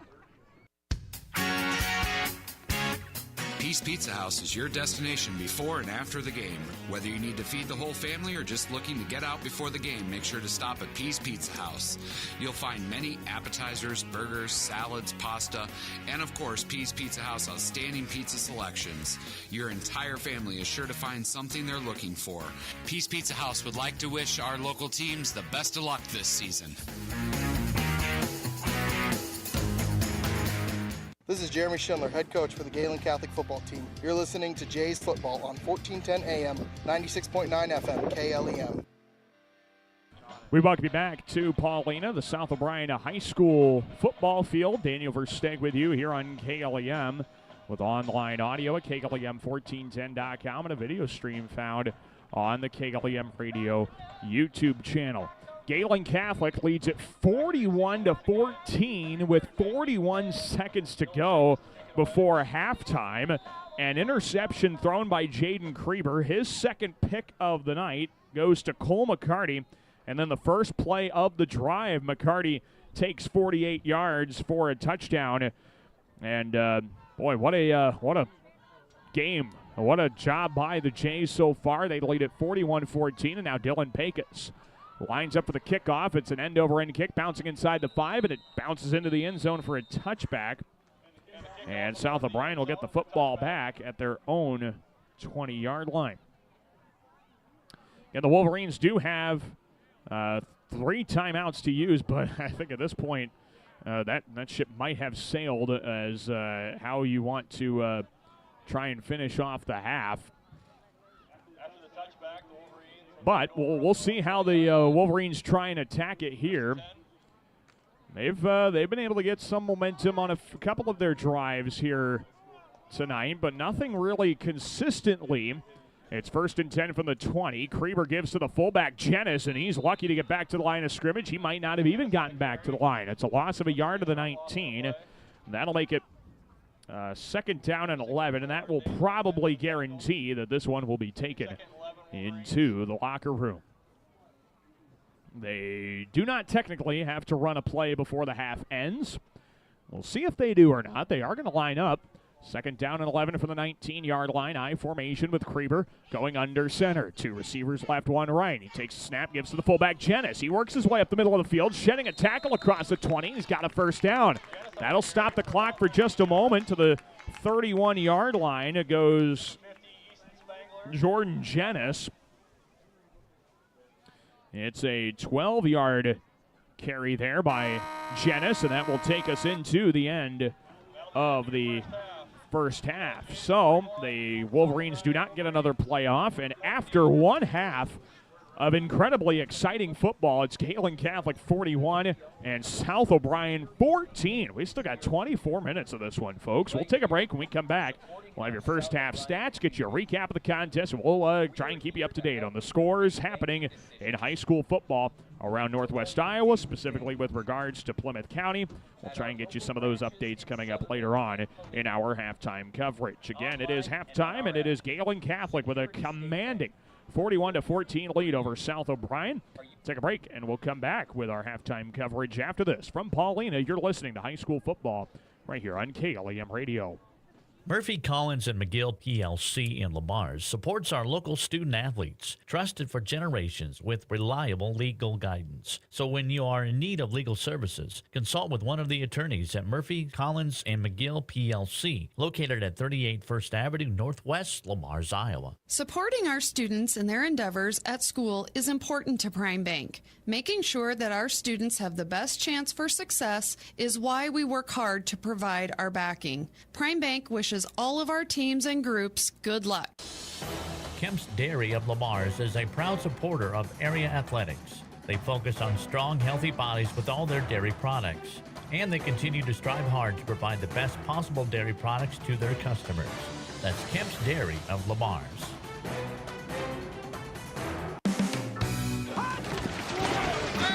Hey everyone, it's football season and Northwest Bank is here to help you score big. Just like quarterback Rocco Becht does on the field, we're all about making big plays to provide personalized banking solutions that keep you moving ahead. For a limited time, open a new checking account with a $500 minimum and get a tailgate gift on us. Here's to making every financial move a touchdown with Northwest Bank. NW.Bank, member FDIC, limitations may apply. Plymouth Awards and Engraving is a proud sponsor of local athletics. For all of your custom awards and engraving needs, visit Plymouth Awards and Engraving at 130 4th Avenue Northeast in Lamars. You are sure to find that perfect gift for anyone at Plymouth Awards and Engraving.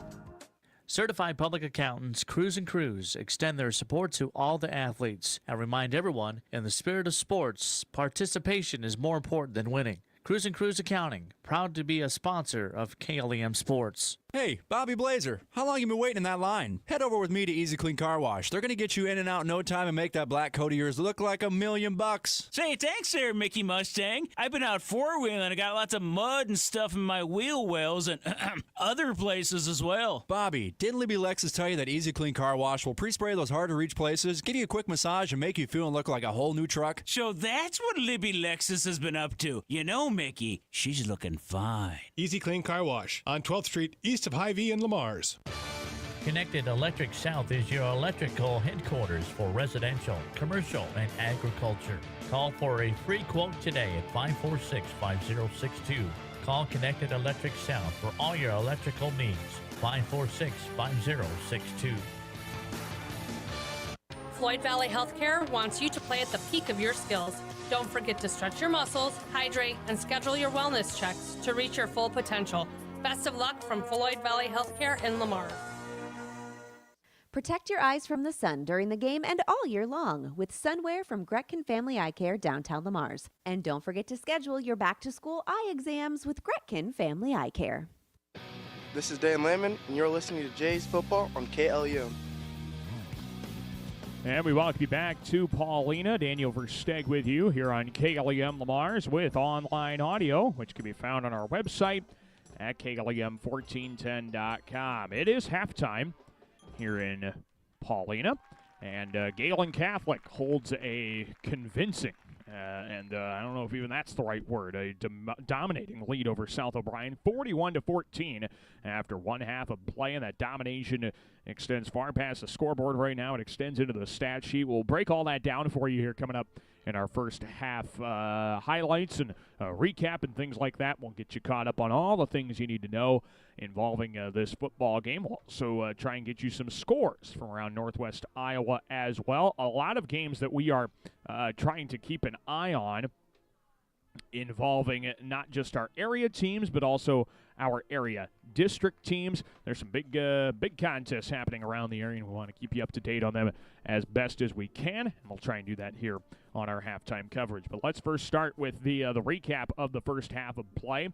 South O'Brien ended up with the football first. They wanted the football in the first half. Not always something we see is wanting to receive the opening kickoff after winning the coin toss, but that's what the Wolverines wanted. They got a first down, but could not do anything with their second set of downs. They ended up punting the football, giving Gehlen Catholic the ball, and 2 plays later, the Jays found the end zone. And this is going to become a trend here. Short drives for Gehlen Catholic turning into points. Cale Pearson, a 70-yard touchdown run, put the Jays up big.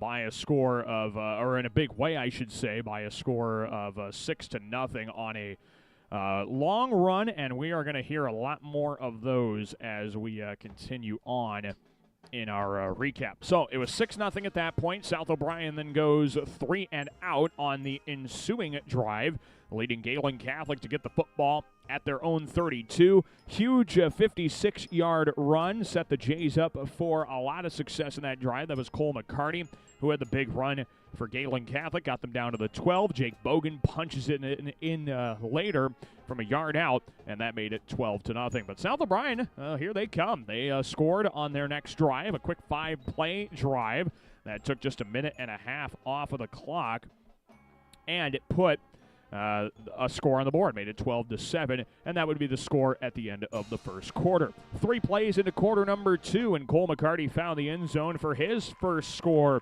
of the contest, a 2-yard touchdown run, and that made it 20-7 at that point. The ensuing kickoff, 95-yard return from Brody Van Beek made it 20-14, and that meant we had a ball game. But next 2 possessions, one for each team, goes 3 and out, ends with punts.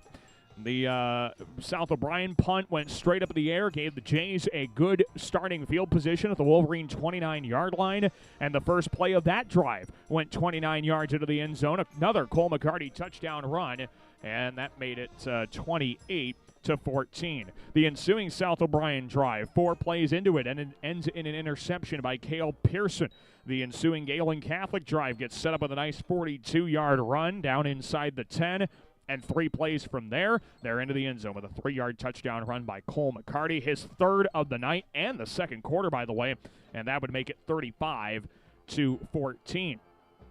After that, a South O'Brien drive goes down to the 40-yard, their own 40-yard line, and also will end in an interception by Cole McCarty.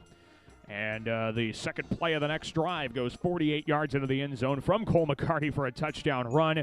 That made it 41-14, and that is where we sit here at the end of the first half of play. Well, some of the rushing numbers, all of the rushing numbers, I should say, are just video game-like here tonight. And we'll break those down for you here in just a moment here. But first, we'll start with South O'Brien offensively. The Wolverines are just putting up 49 yards on the ground, 82 yards passing. That totals 131 yards of offense. On the ground, Billy Lang, 6 carries, 22 yards. Jordan Jennis, 6 carries for 29 yards. Through the air, Jaden Kraber is 5 of 9 for 82 yards. He has, 6 of 10. Excuse me, I missed a completion in there. 6 of 10 for Jaden Kraber. 5 of those completions have gone to Derek Paulson for 71 yards. Big passing target for the Wolverines all season. He's proven a big B1 once again here tonight. Meanwhile, Gehlen Catholic has not recorded a yard of offense through the air. That has not mattered. The Jays with 358 yards on the ground on 25 carries. That is easily 10 yards per pop, if not more. It's at least 12 or 13 yards a carry, I think, at this point. And Gehlen Catholic with a big 358-yard day on the ground. Cole McCarty, 10 carries, 210 yards, and 4 touchdowns. Cale Pearson, 11 carries, 138 yards and a score. And Jake Bogan is 4 carries for 10 yards and a rushing touchdown. So Gehlen Catholic's running attack is just running all over this field and has put South O'Brien in a pickle right now, because the Jays are also going to get the ball to start the second half. A touchdown and a 2-point conversion can give them an opportunity to put the running clock in effect here in this contest. Well, again, the score here tonight, it is 41-14. Gehlen Catholic with a lead over South O'Brien. We'll take a break, and we'll come back and get you some scores from around Northwest Iowa. That's coming up next. You're listening to high school football here on KLEM. Siouxland Glass is so glad you're supporting local athletes and listening to this great matchup. Siouxland Glass wants me to tell you that if you have a chip or crack in your windshield or need the whole thing replaced, you can call them at 540-9080. Siouxland Glass. Klein Insulation can provide you with a complete insulation system for your attic, crawl spaces, and foundation walls. Call Kyle with Klein Insulation at 540-5691. That's 540-5691. Hi, sports fans. This is Perry from Ace Hardware in Lamar's. We're happy to have a huge selection of what you need to efficiently maintain your home so you can find time to enjoy the game. Check out what's in the store at the new Ace Hardware downtown Lamar's. A home is a safe place to be, a roof over your head, and 4 walls to keep out the heat and cold. It's a child's laughter, a mother's song, and a father's strength. It's where we go for comfort and to share joy. It's your first school and your first church. It's where memories are shared. Hi, this is Julie Hurt, your Century 21 ProLink real estate agent. Whatever a home means to you, I am here to help you find the home you are looking for. Call 540-7757 and let me, Julie Hurt, help you make a house your new home. Make sure your life runs smoothly with an upgraded internet package from Premier Communications, connecting you with the internet speed and television access package that best fits your wants and needs. Premier Communications is happy to support our area coaches, athletes, and the parents who support them. Have a great season. Hi, this is Misty Zek. This is Brock Nohava. Hi, this is Abby Phillips. Hi, this is Austin Sitzman. This is Dave Close. Hi, this is Jody with Exit Realty Midwest. Exit Realty Midwest is proud to support our area athletes. Find them online at exitrealtymidwest.com. Peace Pizza House is your destination before and after the game. Whether you need to feed the whole family or just looking to get out before the game, make sure to stop at Peace Pizza House. You'll find many appetizers, burgers, salads, pasta, and of course, Peace Pizza House outstanding pizza selections. Your entire family is sure to find something they're looking for. Peace Pizza House would like to wish our local teams the best of luck this season. Quality Lube of Lamar's is proud of all our Plymouth County athletes. At Quality Lube, they focus on you, the customer, to ensure that they can keep you on the road when you need to be. From diagnostic repair to routine oil changes, Quality Lube can do it all. Hummer's Lawn Care Service will provide you with the services needed for the best-looking lawn in your neighborhood. Is it thatching, fertilizer, or simple maintaining of your freshly cut grass? Call Hummer's Lawn Care at 546-4087. The Lamar's Knights of Columbus Council 1466 would like to wish our teams the best of luck in the game. The Knights of Columbus is proud to support our schools and many charities throughout the year with our pork chop dinners and fish fries. Check out upcoming events by visiting their Facebook page at Lamar's KFC. This is Cale Pearson, and you're listening to Jays Football on KLEM. And we welcome you back to Paullina, the South O'Brien High School football field. Daniel Versteg with you here on KLEM Lamar's with online audio. You can find that on our website at KLEM1410.com, or we're also video streaming, and you can find that on the KLEM Radio YouTube channel. Well, it is halftime here in Paullina, and Gehlen Catholic, the number 8 ranked team in Class A football. They lead South O'Brien pretty convincingly by a score of 41-14. While we have that score, let's get you caught up on some other scores that might be of note to you. We're going to start with our Plymouth County area teams. And again, if you missed yesterday, Lamar's Community defeated Fort Dodge by a score of 44-37. Back-to-back win for the Bulldogs. We'll have them on our airwaves next week when they take on Denison Schleswig in Denison. Other scores of note at halftime around Plymouth County, it's Akron Westfield leading Alta Aurelia 15-8. Westerners are going for their first win of the year. We'll chat with John Sievert coming up tomorrow morning on the KLEM Coaches Corner. MMCRU leading a non-district matchup. They lead Westwood by a score of 27-6. This is a big matchup in Class 1A and District 1. Top 10 battle. 6th-ranked OABCIG currently leads 9th-ranked Hinton by a score of 6-3. West Monona, they lead Kingsley Pearson River Valley 14-7. That's kind of the last chance for the Panthers to make the playoffs. They got to be able to win that game. So hopefully a comeback's in store for the Panthers. And this game, I think it got going a little late because they're only in the early part of the second quarter right now, but a district championship on the line in Remsen, as Remsen St. Mary's leads Woodbine in a top 5 battle of unbeatens in Class 8 man by a score of 12-8. That was the last score we had early in the second quarter, and it looks like that's kind of where they still are here at this point in the ball game. All right, let's get you some scores that also might be of note around the area, and we're going to start in Class A District 1 currently, where the other matchup we're keeping an eye on to see if Gehlen Catholic can clinch a district title. That's Sibley Ocheyedan and Hartley Melvin Sanborn. Well, the Generals hold a 20-7 lead over HMS at the halftime break. And again, the scenario, if Sibley Ocheyedan wins and Gehlen Catholic wins, the Jays are district champs no matter what happens next week. If HMS pulls off a comeback, well, then technically next week will be a district championship game. Gehlen Catholic and HMS, the winner, will get the district title. But right now the Jays could use some help, and they're getting it from Sibley Ocheyedan, who leads HMS 20-7. Now let's go to some scores, miscellaneous scores from around Northwest Iowa. At the half in Class 2A District 1, Cherokee leads Unity Christian 12-0. It's MOC Floyd Valley up at the half on Sioux Center, 28-7. Bishop Heelan is thumping Boyden Hall Rock Valley 31-0. Big district championship in Class A District 8. It's Tri-Center leading Woodbury Central 22-8 at the half. Keep that in mind. That could be the winner of that game. Gehlen Catholic might be a matchup later on in the postseason. West Lyon, they are just taking it to Sheldon right now, 44-0 at the half. The Wildcats, of course, the number 1 team in Class 2A. Spencer, they're doing the same to Sioux City West, a 41-0 lead for the Tigers at the half of that contest. Central Lyon, George Little Rock up on Western Christian, 14-0 at the break. It's Ridgeview leading West Sioux 9-7 at the halftime break.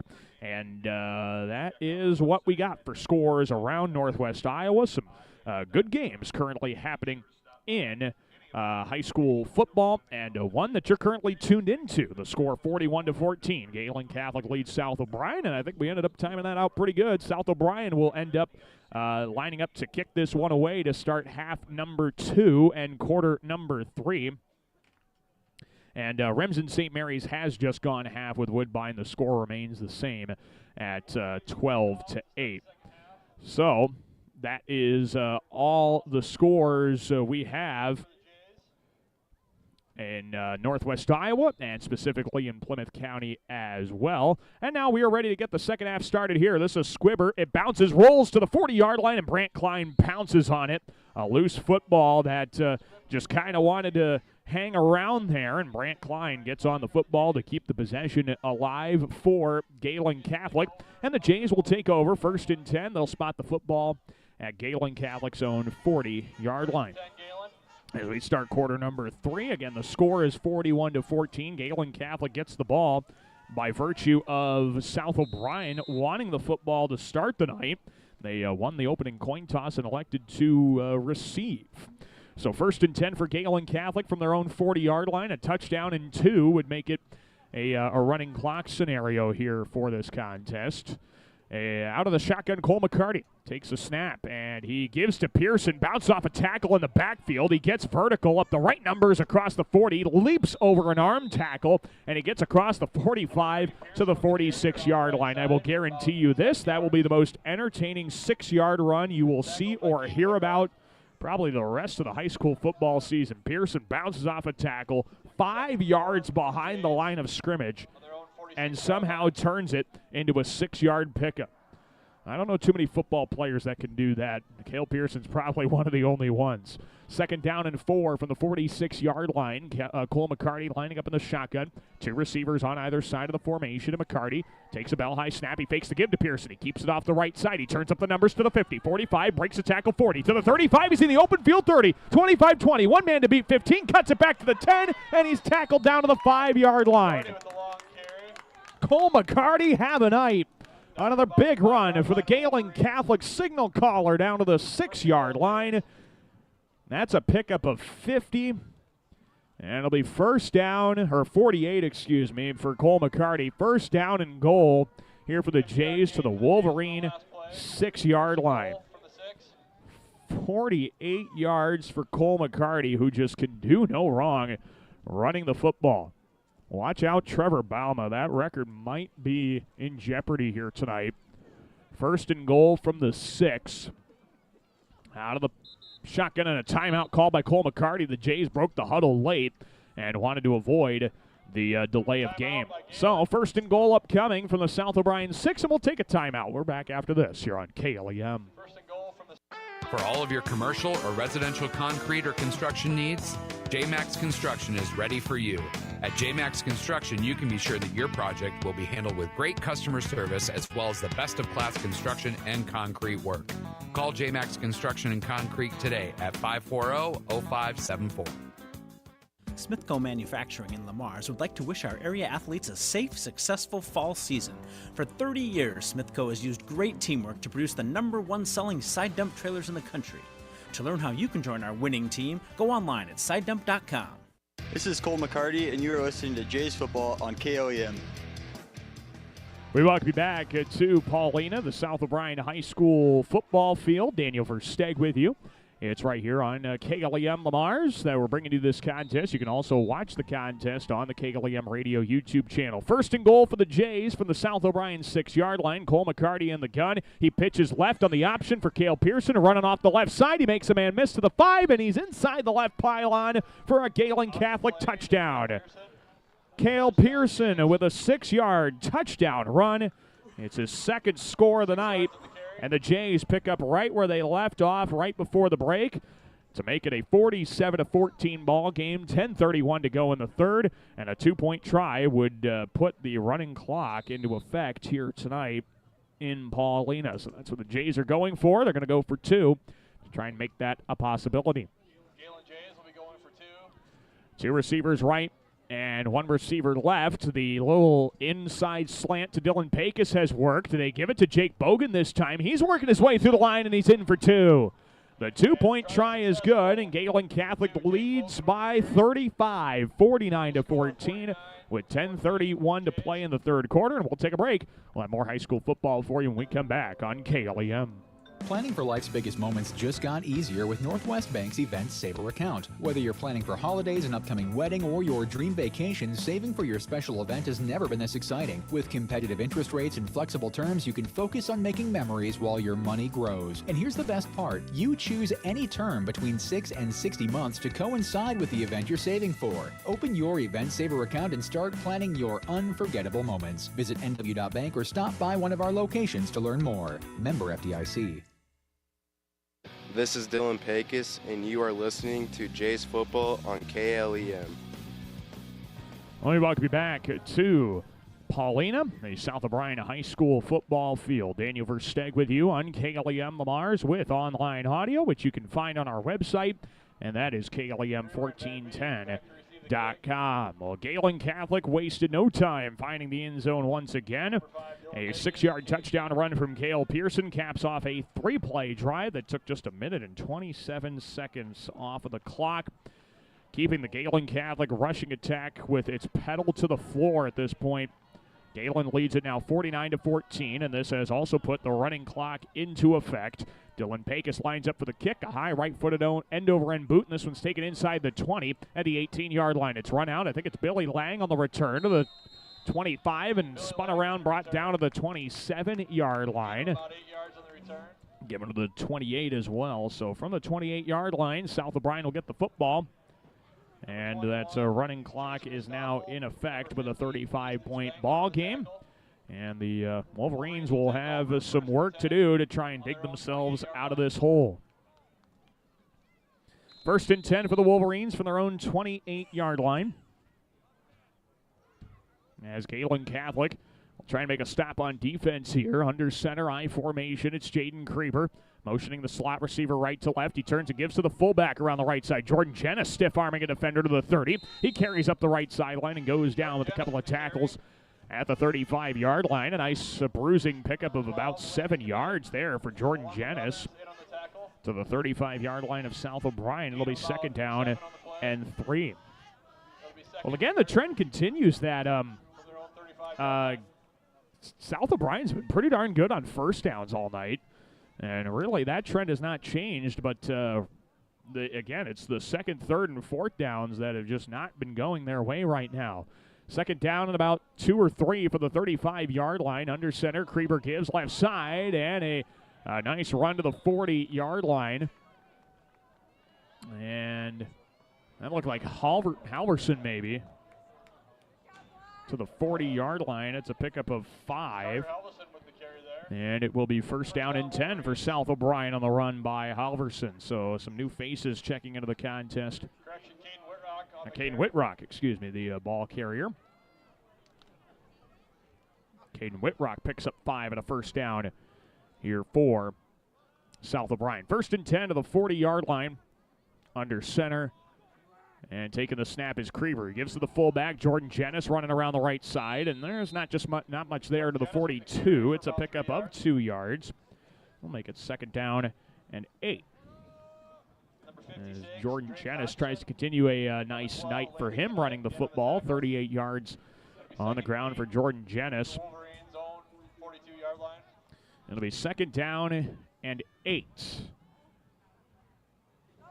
here for for South O'Brien from their own 42, trying to get into Gehlen Catholic territory. Under center, and Creeper gives left side, working his way from the 45 to the 46. Positive yardage there. That is Gain of about 4 on the play. Caden Whitrock once again on the carry of a pickup of 4 yards. And it'll be 3rd down and 4, and the Jays have a player slow to get up. Dane Lehman is down after making the hit. He pops up quickly. He's going to jog off the field, so that's good to see. And hopefully nothing that should worry Gehlen Catholic fans at all, as Alexander Munoz checks in for Dane Lehman, and he'll get a quick look at from Jeremy Schindler, the head coach of the Jays. 3rd down and about 5 to go from the South O'Brien 45. I formation. Kraber rolls out to his right. He's looking to throw. Pump fakes. Now he throws as he hits. Jump ball right sideline, and the catch made at the 31. Brody Van Beek hauls it in on the near sideline. A great completion, and it goes for 24 yards and a South O'Brien 1st down. About 24 yards. Nice completion there to the 32-yard line. South O'Brien able to connect with Brody Van Beek for a first down and trying to keep the Wolverines in this ball game. 6:50 to go in the third quarter. Gehlen Catholic with a 49-14 lead over the Wolverines. Krieber goes under center on 1st and 10 from the South O'Brien, or the Gehlen Catholic 32. Krieber pitches left, and Whitrock trying to get outside left tackle. He sheds a tackle in the backfield, and there wasn't much developing there. He gets back to the line of scrimmage for no gain. Maybe a short gain on the play. Maybe a loss. No gain, they're going to say. No gain on the carry by Whitrock. And number 2, Jake Bogan in on the tackle. And it will be second down and about 10 to go.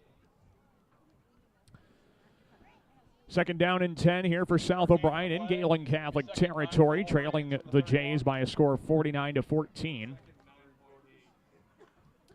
As Krieber goes under center with 2 receivers right and 1 to the left. I formation again. Krieber fumbles the snap. The ball's loose. Who's on it now?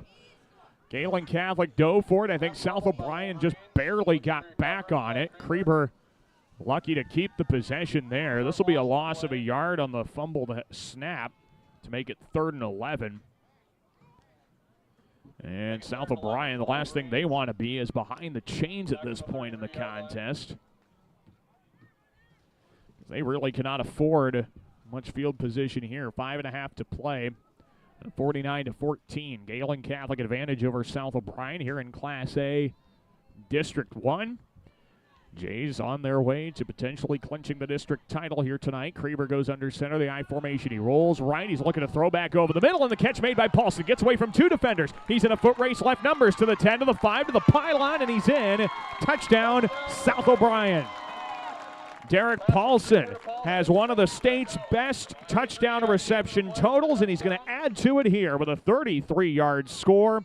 And that makes it 49-20 in favor of Gehlen Catholic. And now we have a J down on the play. Injured Jay on the play. Looks like Dylan Pecos is that injured J. And well, that is a player the Jays cannot afford to lose here tonight. Currently laying down, face down on the field. And it looks like Paul Ellenzone, the Gehlen Catholic defensive coordinator, is currently taking a look at Dylan Pecos. So a touchdown for South O'Brien. It goes from quarterback Jaden Krieber to Derek Paulson, and now Dylan Pecos gets up, and he's going to walk off the field under his own power, and that is great to see.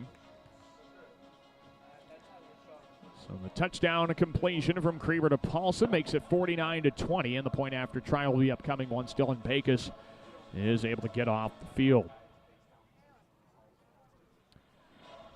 So South O'Brien also ends any possibility of the running clock now at this point due to the deficit getting back within 35 points. Point after try upcoming for Derek Paulson as he tries to tack on to his own touchdown. Snap and spot are good, and the right-footed kick is through the uprights. That is good as well. Your score now is Gehlen Catholic 49 and South O'Brien 21. We'll take a break and have more high school football after this. You're listening to KLEM Radio. Sweet 16 Lanes is a proud supporter of our area athletes. When Lamar's or Gehlen wins, head over to Sweet 16 Lanes after the game.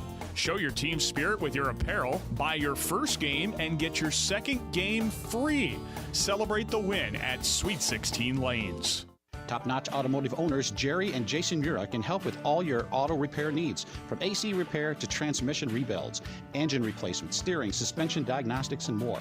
Call 712-546-7430 or stop by Top-Notch Automotive, 1600 18th Street Southwest, Lamar's. This is Brent Klein, and you are listening to Jays Football on KLEM. We will be back to South O'Brien High School in Paullina. Daniel Versteg with you on KLEM Lamar's with online audio. That's found on our website, and you can find that at KLEM1410.com, along with the video stream, which will be found on the KLEM Radio YouTube channel. Your score now with 5:05 to play in regulation,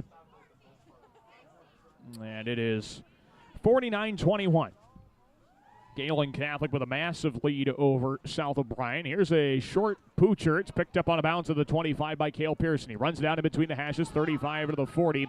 And Cale Pearson goes down to the 40-yard line. A good return gives the Jays some great field position, and they'll have it with 4:58 to play in the third quarter. So Gehlen Catholic gets a great return. And now we'll line up on offense with the regular timing rules in effect once again with 4:58 to play in the third. 49-21. Jays lead South O'Brien here tonight. 1st and 10 for Gehlen Catholic. Cole McCarty lining up in the gun. 2 men in the backfield, 2 receivers right, 1 left. McCarty takes the snap, and he gives. This is Jake Bogan, I believe, trying to keep it around the right side. And Bogan getting to the line of scrimmage, but no further. Just nothing developed on that play. And it'll be 2nd down and 10 to go on the carry by Bogan. 2nd down and 10 here for Gehlen Catholic, with the Jays able to take full control of this ball game. They can play the possession game. They can slow down their tempo to the line. They can slow down how they want to move this football, because right now they are in dominant control of the night. 2nd and 10 from the 40. McCarty in the pistol. He takes a snap. He gives. Sweeps around the left side for Pearson. He makes the first guy miss. Outside the left numbers to the 40. Penalty flag is thrown as Pearson goes down shy of the 45 at about the 44. Say that's a 4-yard pickup for Pearson, but I don't think it's going to end up mattering, as we're going to get a hold, I think, downfield. And our officials are going to talk about this one. They spot the run at the 43, but again, they have the spot foul at the 46 right now. And that will march things back. Holding is the call against the Jays. 2nd holding call they have been dinged for here tonight. Back 10 yards from the spot of the foul. And Gehlen will have 2nd down and 16 from their own 34-yard line. Backs them up just a touch. And the Jays will line up on 2nd down and 16 with 4:05 to play in the third quarter. McCarty lines up in the shotgun. Pearson off his right hip. 3 receivers right, 1 left. Bell high snap, and McCarty fakes the give. He keeps right side, sheds a tackle. Gets up the right seam to the 40. 45, 50. Right numbers to the 45. Leaps over defender 40 to the 35. Up the sideline to the 30. Block up field. Spinning out of a tackle 25. And McCarty goes down short of the 20-yard line on another huge run by Cole McCarty. Going to spot him at the 22, I do believe. And it will be a huge gain for another Gehlen Catholic 1st down. 44 yards there for Cole McCarty. And that unofficially has put him over 300 yards on the night. 12 carries, 302 yards, and 4 touchdowns for Cole McCarty unofficially here this evening. And it's now 1st down and 10 for the Jays from the South O'Brien 22-yard line. McCarty in the pistol, he gives. Pearson around the right side. He gets out of a jersey tackle and gets up the right seam. Numbers to the 15. And a nice 7-yard pickup for Cale Pearson. He's going to make it 2nd down and 3. So again, the Jays just power it through. Right now, they can't do a whole lot wrong. When it comes to moving the football on the ground. Again, the Jays don't have a yard passing. That's how impressive this has been. They've been doing this without a passing game. 2nd down and 3 for the Jays from the South O'Brien 15-yard line. McCarty goes into the shotgun with a back on either side. 2 receivers right and 1 left. McCarty the snap. Gives to Bogan. He works his way through some traffic. Gets to the 10 to the 5, and he gets into the end zone on a tackle by a Wolverine. It's a Gehlen Catholic touchdown. Jake Bogan with a 15-yard score. It's his 2nd touchdown of the night. And the Jays continue to put on a clinic. They go up 55-21 with the point after pending on South O'Brien with 2:31 to play in the third quarter. Just another methodical drive. 4 plays, 60 yards. And Jake Bogan finds the end zone for the 2nd time tonight. 2 touchdowns for Cale Pearson, 2 for Jake Bogan, 4 for Cole McCarty. And the point after try upcoming here by Dylan Pecos. Snap and spot, they're all good. The right-footed line drive kick is inside the left upright, and that is good as well. 56-21. Gehlen Catholic leads South O'Brien by a massive margin. We'll take a break and we'll come back with more of this high school football matchup. It is coming your way right here on 1410 AM and 96.9 FM KLEM.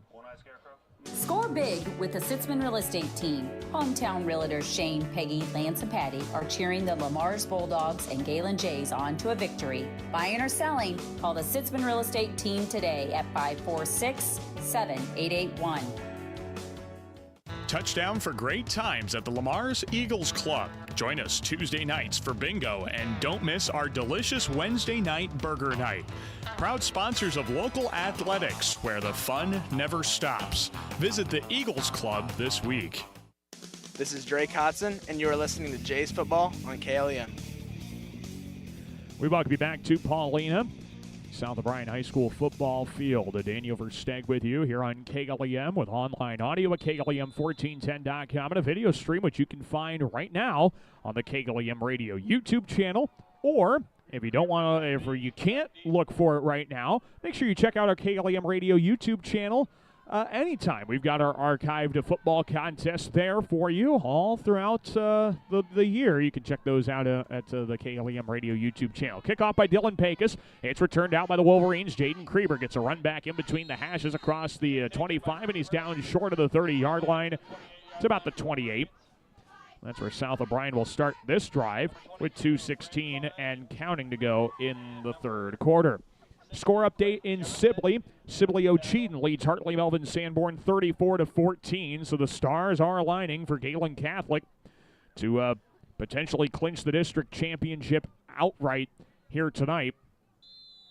As long as Sibley Ocheyedan takes care of business, and again with a 20-point lead late in the third quarter, I like their chances to take down HMS. First down and 10 from the 28-yard line. I formation for Krieber. He takes the snap and he gives to the fullback, and Jordan Jennis was met by a couple of Jays as soon as he got the football. He had nowhere to go. He's dropped at the 30-yard line on a pickup of 2. That'll make it second down and about 8 to go. Actually about 2 yards on that carry. Second down and 2 upcoming as Gehlen Catholic lines up to make the stop on the defensive side. It'll be second down and 8 from the 30-yard line.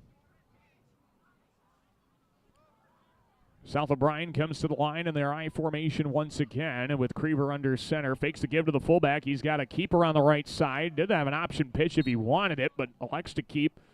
And maybe not a designed option. It's a 3-yard pickup to the 33 on the keeper by Krieber. And it will be third down and 5. 47 seconds to go here in this third quarter.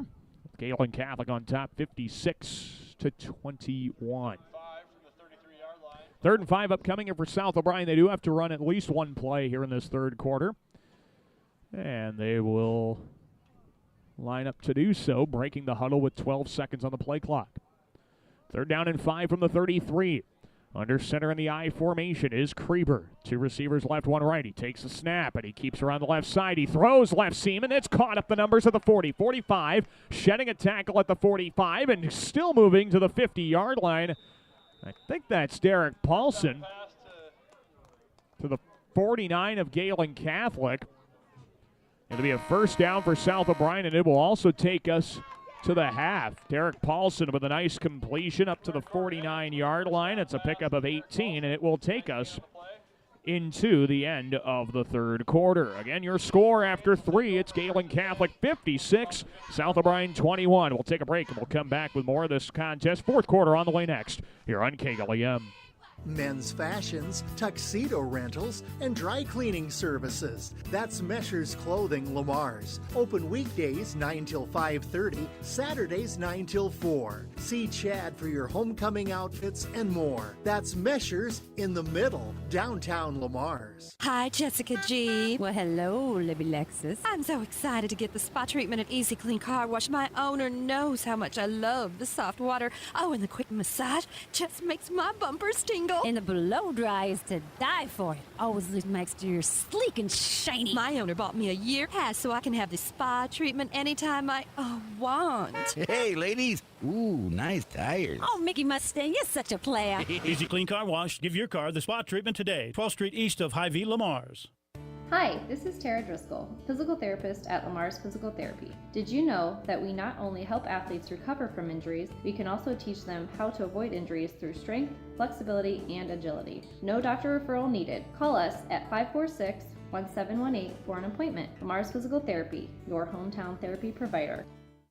This is Alex Peters, and you are listening to Jays Football on KLEM. We start quarter number 4 with Gehlen Catholic leading 56-21, and on the first down carry, Caden Whitrock goes nowhere. 1st and 10 from the J49, loses a couple of yards back to the South O'Brien 49. And it'll be 2nd down and a dozen on the 2-yard loss by Whitrock. Well, I should mention Cole McCarty again with 302 yards on the ground here tonight. It's just the 4th time a Gehlen Catholic running back in school history has run for over 300 yards in a single game, and it's the 2nd time it's happened this season now. 2nd down and a dozen for the Wolverines from their own 49. I formation, Krieber under center, and he's running around the right side off tackle. He's got some grass back to the original line of scrimmage, and he's able to get a little bit further to the 48-yard line as the Jays drop him at the Gehlen 48.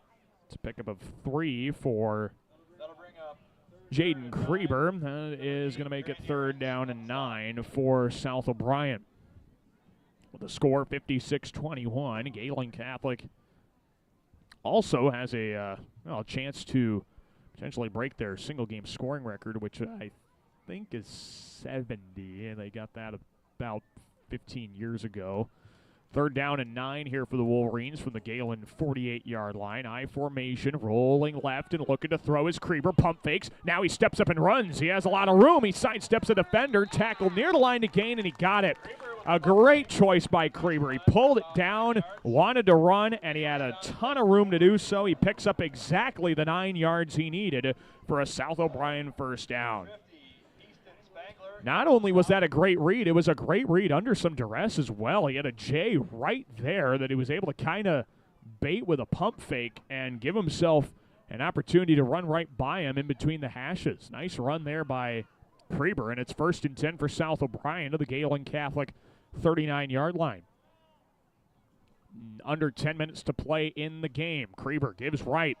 And this is the tailback, Caden Whitrock, going for about a yard to the 38-yard line. And it'll be 2nd down and 9 from there. So South O'Brien is starting to kind of establish more of a running game than I think most of us would have expected. I mean, coming into the contest, they had thrown the ball much more than they had run the football, and well, now they are starting to trying to run the ball and do so with some consistency here. 2nd down and 9. I formation. Krieber throws out a screen left side, caught by Van Beek, makes the first man miss. 35 to the 30, left numbers and out of bounds across the 30 to the 27-yard line. That's a pickup of 11 yards, and it will be a South O'Brien 1st down. An 11-yard screen pass to Brody Van Beek has given the Wolverines their 3rd 1st down of the drive. This is a great drive by South O'Brien as the Wolverines look to keep it churning here and prove that they are just not going to take this lying down. 1st and 10 from the Gehlen 28. I formation. Krieber under center. Pump fakes. He's pressured from behind, and Drake Hodson brings him down for a sack. Drake Hodson drops him for a loss of the 35, and Krieber's still down on the play after Hodson gets off him as well. A loss of 7 on the sack of Krieber, and now he is down. Jaden Krieber, after a big hit from Hodson, will wait this out and see the head coach of South O'Brien, who's already dealt with one injured quarterback here this season, does not want to deal with another. And South O'Brien is starting to warm up a backup. And that backup quarterback is Marshall Warnke, an underclassman, a sophomore, who I think will come in. He's working on the under center snap and transfer. And he's going to try and give himself a chance to be successful. He at least has to play for one play, and depending on the status of Jaden Krieber, might have to play for a few more. Krieber did take his helmet off, and he's getting some water real quick, so I'm not sure if this will be one play for Warnke or if they're going to let him kind of run this drive a little bit. 2nd down and 17 for South O'Brien from the Gehlen Catholic 35. Gehlen leads at 56-21 with 8:10 to play in the contest. Marshall Warnke goes under center, the sophomore in the I formation. He takes the snap, gives to the fullback, Jennis, who sheds a tackle, and he gets vertical. Right seam, across the 30 to the 25-yard line. Gets a lot of those yards back. It's a pickup of 10 for Jordan Jennis. It'll be 3rd down and 7 upcoming. So 3rd down and 7 upcoming, and now Marshall Warnke goes to the sideline. He has executed his one play well, and it'll be Jaden Krieber staying in the contest to be back in at quarterback, and a nice job by Marshall Warnke to do what he needed to do on that play. 3rd down and 7 for the Wolverines at the Gehlen Catholic 25. An I formation with 2 receivers left and 1 right. And Krieber goes back under center after taking the one-play breather. He takes the snap and fumbles the handoff. He's got to dive on it. Or he fumbled the snap, I should say, not the handoff.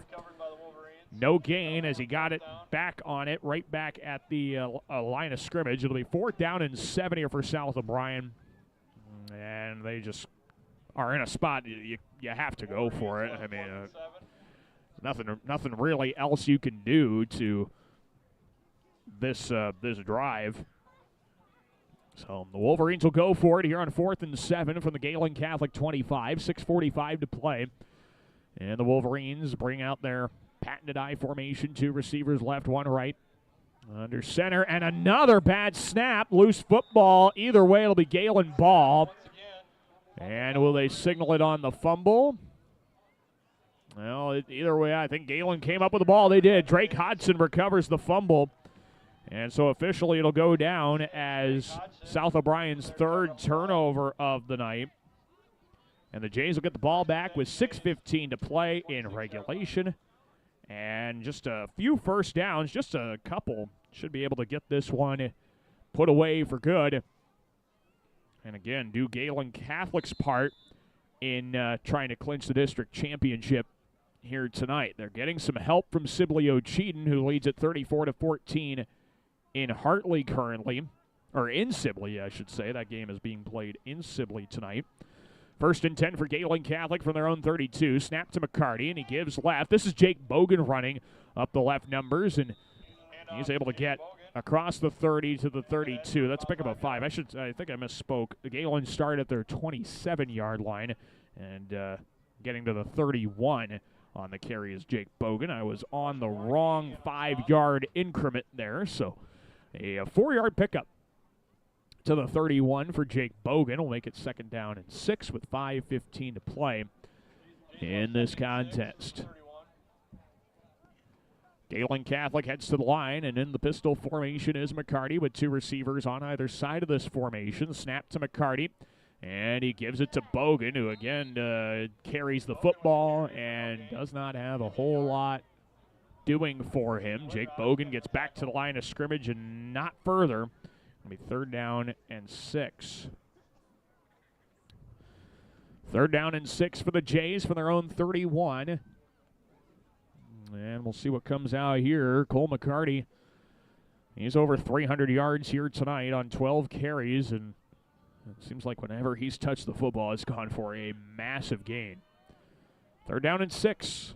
McCarty on the gun, 2 backs in the backfield, and this snap is bad. McCarty couldn't corral it, and Wyatt Coons dives on the football at his own 27.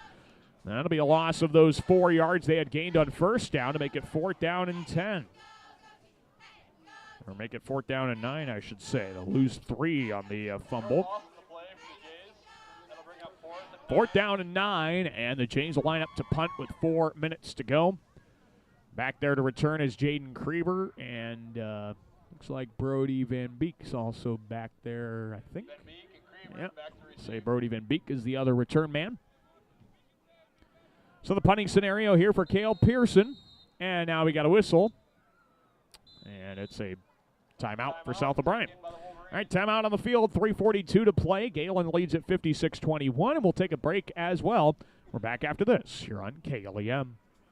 Williams & Company, certified public accountants, congratulates all area athletes in support of excellence, good sportsmanship, and the spirit of teamwork. A proud sports sponsor, Williams & Company, CPAs, your full-service business advisor with a local office in Lamars.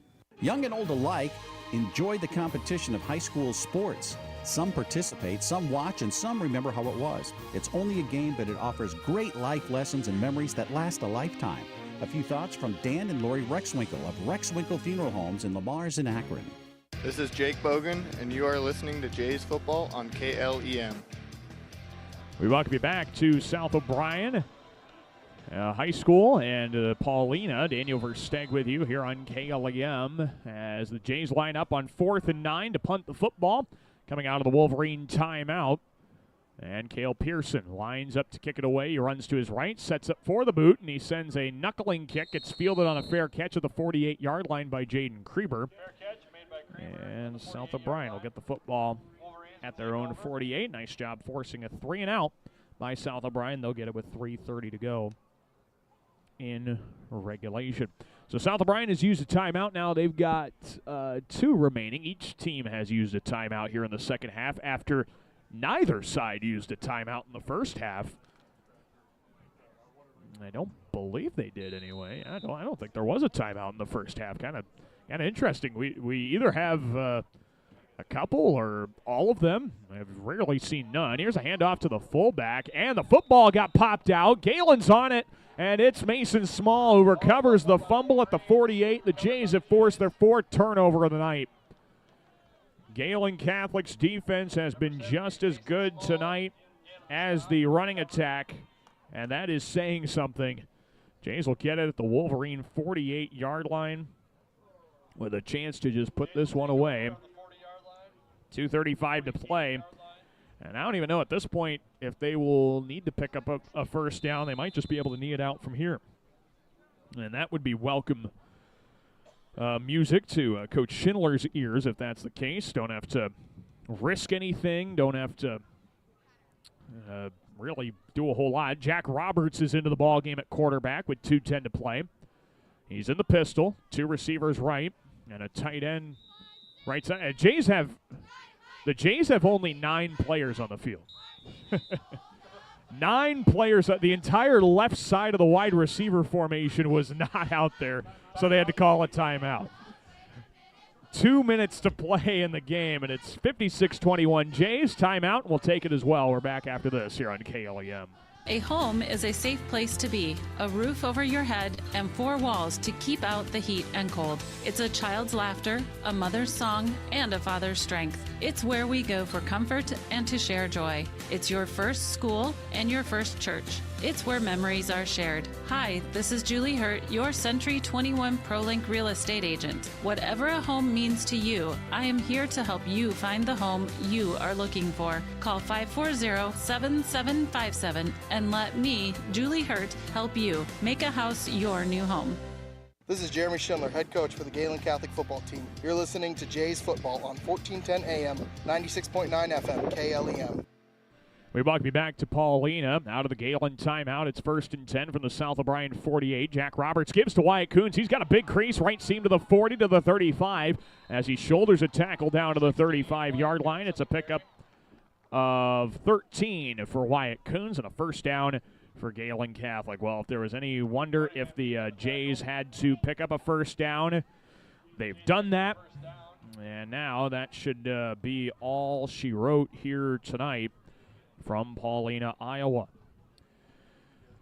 The minute 30 to play in this contest. It is 1st down and 10 for the Jays from the South O'Brien 35. Roberts in the pistol. He's got 2 receivers on either side of the formation.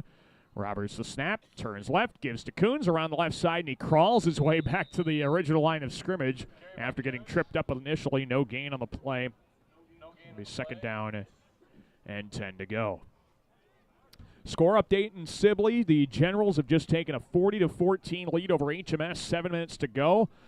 I think I'm pretty safe in saying that Gehlen Catholic will be district champs for the first time since 2011. Anything's possible, but I think it's pretty safe to say Galen's holding their end of the bargain at least, and Sibley O'Cheaton just needs to hold a 27-point lead now with 7 minutes to go in the game.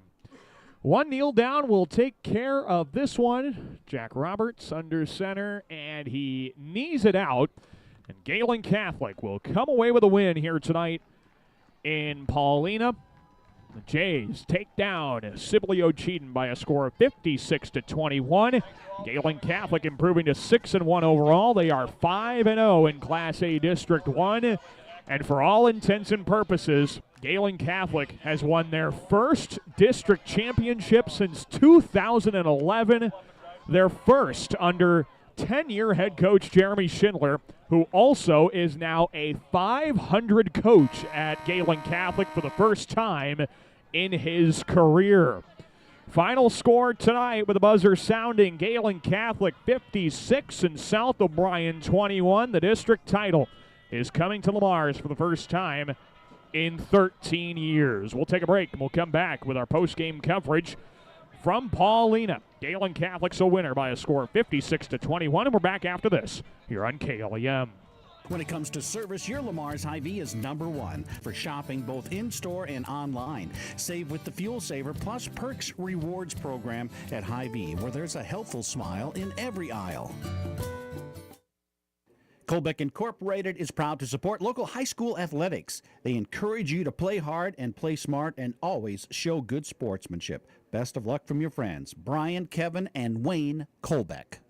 State Farm agent Michael Crank is a proud supporter of local athletics. Whether you are looking for auto, home, or health insurance, choose the agent that will be on your side. State Farm agent Michael Crank. Peace Pizza House is your destination before and after the game. Whether you need to feed the whole family or just looking to get out before the game, make sure to stop at Peace Pizza House. You'll find many appetizers, burgers, salads, pasta, and of course, Peace Pizza House outstanding pizza selections. Your entire family is sure to find something they're looking for. Peace Pizza House would like to wish our local teams the best of luck this season. Lamar's Community Athletic Boosters are proud supporters of this broadcast. Hard work and determination are vital to the success of our area athletics. The Lamar's Community Athletic Boosters are proud to stand behind our athletes and coaches as they work towards success on the field and in the classroom. At American Bank, we believe in offering you what you want in a bank. Free checking, free debit and ATM cards, extended lobby and drive-up hours, competitive loans and deposit rates, online and mobile banking with bill payment and mobile deposit services. American Bank, achieving success together for over 130 years. Member FDIC and equal housing lender. Are you looking to score some extra cash this season? At Northwest Bank, we reward your relationship. With our full lineup of checking and savings options, you can choose the best play for your financial game plan. Here's the winning move. Meet with a Northwest Bank personal banker, complete a minimum of 4 new products and services from the approved list, and get extra cash on us. It's that easy. It pays to bank with Northwest Bank. Visit nw.bank to get in the game. Member FDIC. Hi, this is Julie Hurt with Century 21 ProLink in Lamar's, your local real estate expert dedicated to results. Whether buying or selling a home, call me, Julie Hurt, with Century 21 ProLink in Lamar's at 540-7757. That's 540-7757. Lamar's Agri Center, your local source for top-performing Kent feed products, bulk grass seed, bulk bird seed, lawn care essentials, dust control solutions, and much more, all accompanied with exceptional service. The Lamar's Agri Center, your source for everything that grows. Being on the winning team in Northwest Iowa for over 130 years, Iowa State Bank is a proud supporter of all our area high school sports teams. Iowa State Bank, we're ready for you. This is Dan Layman, and you're listening to Jays Football on KLEM. We welcome you back to Paullina and to our post-game coverage tonight, as Gehlen Catholic is a victorious football team. A 56-21 win for Gehlen Catholic over South O'Brien. The Jays improved to 6-1 on the year, 5-0 in Class A District 1. And again, with how things are going in Sibley currently, the Jays are well on their way and should be just about ready to wrap up that contest with the first district championship for the Gehlen Catholic football team since 2011. Congrats to Coach Schindler and the crew. The Jays are guaranteed now with that district title to host at minimum 2 playoff games. Now the question will be where the first round game for sure is, because Lamar's Community has a game that night. We'll keep you up to date as soon as we know kind of the status of where Gehlen Catholic's first round playoff game will be. But as of now, the Jays have 2 nearby playoff games anyway as district champions here in Class A District 1. Gehlen Catholic wins at 56-21. Let's get you caught up on the numbers from this one. Gehlen Catholic runs the ball for 497 yards as a team. And just a monster performance for Cole McCarty. He runs the ball 12 times for 302 yards and 4 touchdowns. He becomes just the 3rd Gehlen Catholic player in the history of the program to run the ball for over 300 yards in a game. The 4th time that has happened in school history. Twice by Trevor Bauma, once by Cale Pearson 2 weeks ago, and Cole McCarty here tonight. Cale Pearson, 14 carries, 157 yards, 2 touchdowns. Jake Bogan, 8 carries for 29 yards. He had 2 touchdowns as well. For South O'Brien, they moved the ball for 255 yards of offense, 170 passing, and 85 rushing. The leading contributor on the offensive side of the ball was Derek Paulson. Unofficially, he had 7 catches for 122 yards here tonight and a touchdown. He got that touchdown in the second half of play. The quarterback, Jaden Kraber, he completes 10 of 14 passes for 170 yards here tonight and a touchdown. On the ground, the Wolverines ran the ball for 85 yards as a team. And Jordan Jennings with 9 carries for 40 yards. He had a rushing touchdown here tonight. Brody Van Beek, the other scorer for South O'Brien, came on a kick return. But again, the Jays dominate every aspect of the game, especially on the ground. 497 yards rushing here tonight. Not a single yard passing, by the way. The Jays only ran 1 passing play, and it was incomplete. So the Jays just had it totally locked up from there on the ground, and what a job well done by Gehlen Catholic. They are now 6-1 on the year, 5-0 in the district. Sibley Ocheeden still leads the HMS Hawks 41-14. 4 minutes to go in the game, and the Generals just got the ball back. So that game's over. I'm calling it. And Gehlen Catholic is your district champs in Class A District 1. And it's the first time the Jays can claim that since 2011. We will get you up to date on some of the scores from around the area coming up tomorrow morning, or you can check those out on our website later tonight. We can get you some non-final scores around the area. Class 1A District 1, the Hinton Blackhawks trying to make things very murky at the top of their district. They lead OABCIG 19-13 in the 4th quarter of that contest. Akron Westfield, they had a lead late in the 4th quarter on Alta Aurelia, and it's going to hold as the Westerners pick up their first win of the season. They are able to take down Alta Aurelia tonight by a final score of 29-15. MMCRU, last update here, they lead Westwood 41-18 late in the 4th quarter of that contest. If we can get one other score in here, I'd like to try and do so. Again, if you missed it yesterday, Lamar's Community defeated Fort Dodge 44-37. We'll have the Bulldogs for you coming up on Friday night when they head to Denison Schleswig Friday next week, as the Bulldogs will take on the Monarchs. Denison Schleswig's having a tough year, but that does not guarantee anything. It's been some tough matchups for Lamar's Community in Denison and against the Monarchs here the last couple of seasons. So we'll have that contest for you here on KLEM Radio. We'll also have a video stream on the KLEM Radio YouTube channel. All right, the score update I wanted to get. 4th-ranked Remsen St. Mary's leads 5th-ranked Woodbine 34-22 in the 3rd quarter. A win for the Hawks in that contest would give them a district championship as well. It would mean 2 Plymouth County teams would be district champs here heading into the final week of the regular season. Hinton's put themselves on the short path to get that done as well. So good things happening around Plymouth County in football. Let's wrap things up by taking a look at some other scores around Northwest Iowa, and we'll say goodnight from there. Cherokee 26-14 leaders over Unity Christian. MOC Floyd Valley up 35-7 on Sioux Center in the fourth. It's Tri-Center up on Woodbury Central 34-8 in the fourth. Bishop Elon dominating Boynton Hall Rock Valley 37-6. And Ridgeview leads West Sioux 16-7 in the third, with West Lyon thumping Sheldon 50-0. Spencer defeated Sioux City West 41-0. And we will have all those scores for you coming up later on tonight on our website, KLEM1410.com. That's where you can check those out. We'll also have a rundown coming up tomorrow morning and tomorrow afternoon on our KLEM Sports Updates.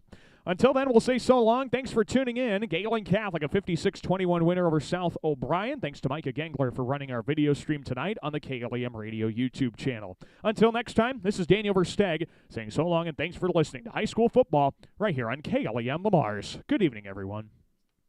This is 1410 KLEM Lamar's and on 96.9 FM. Maybe I don't know.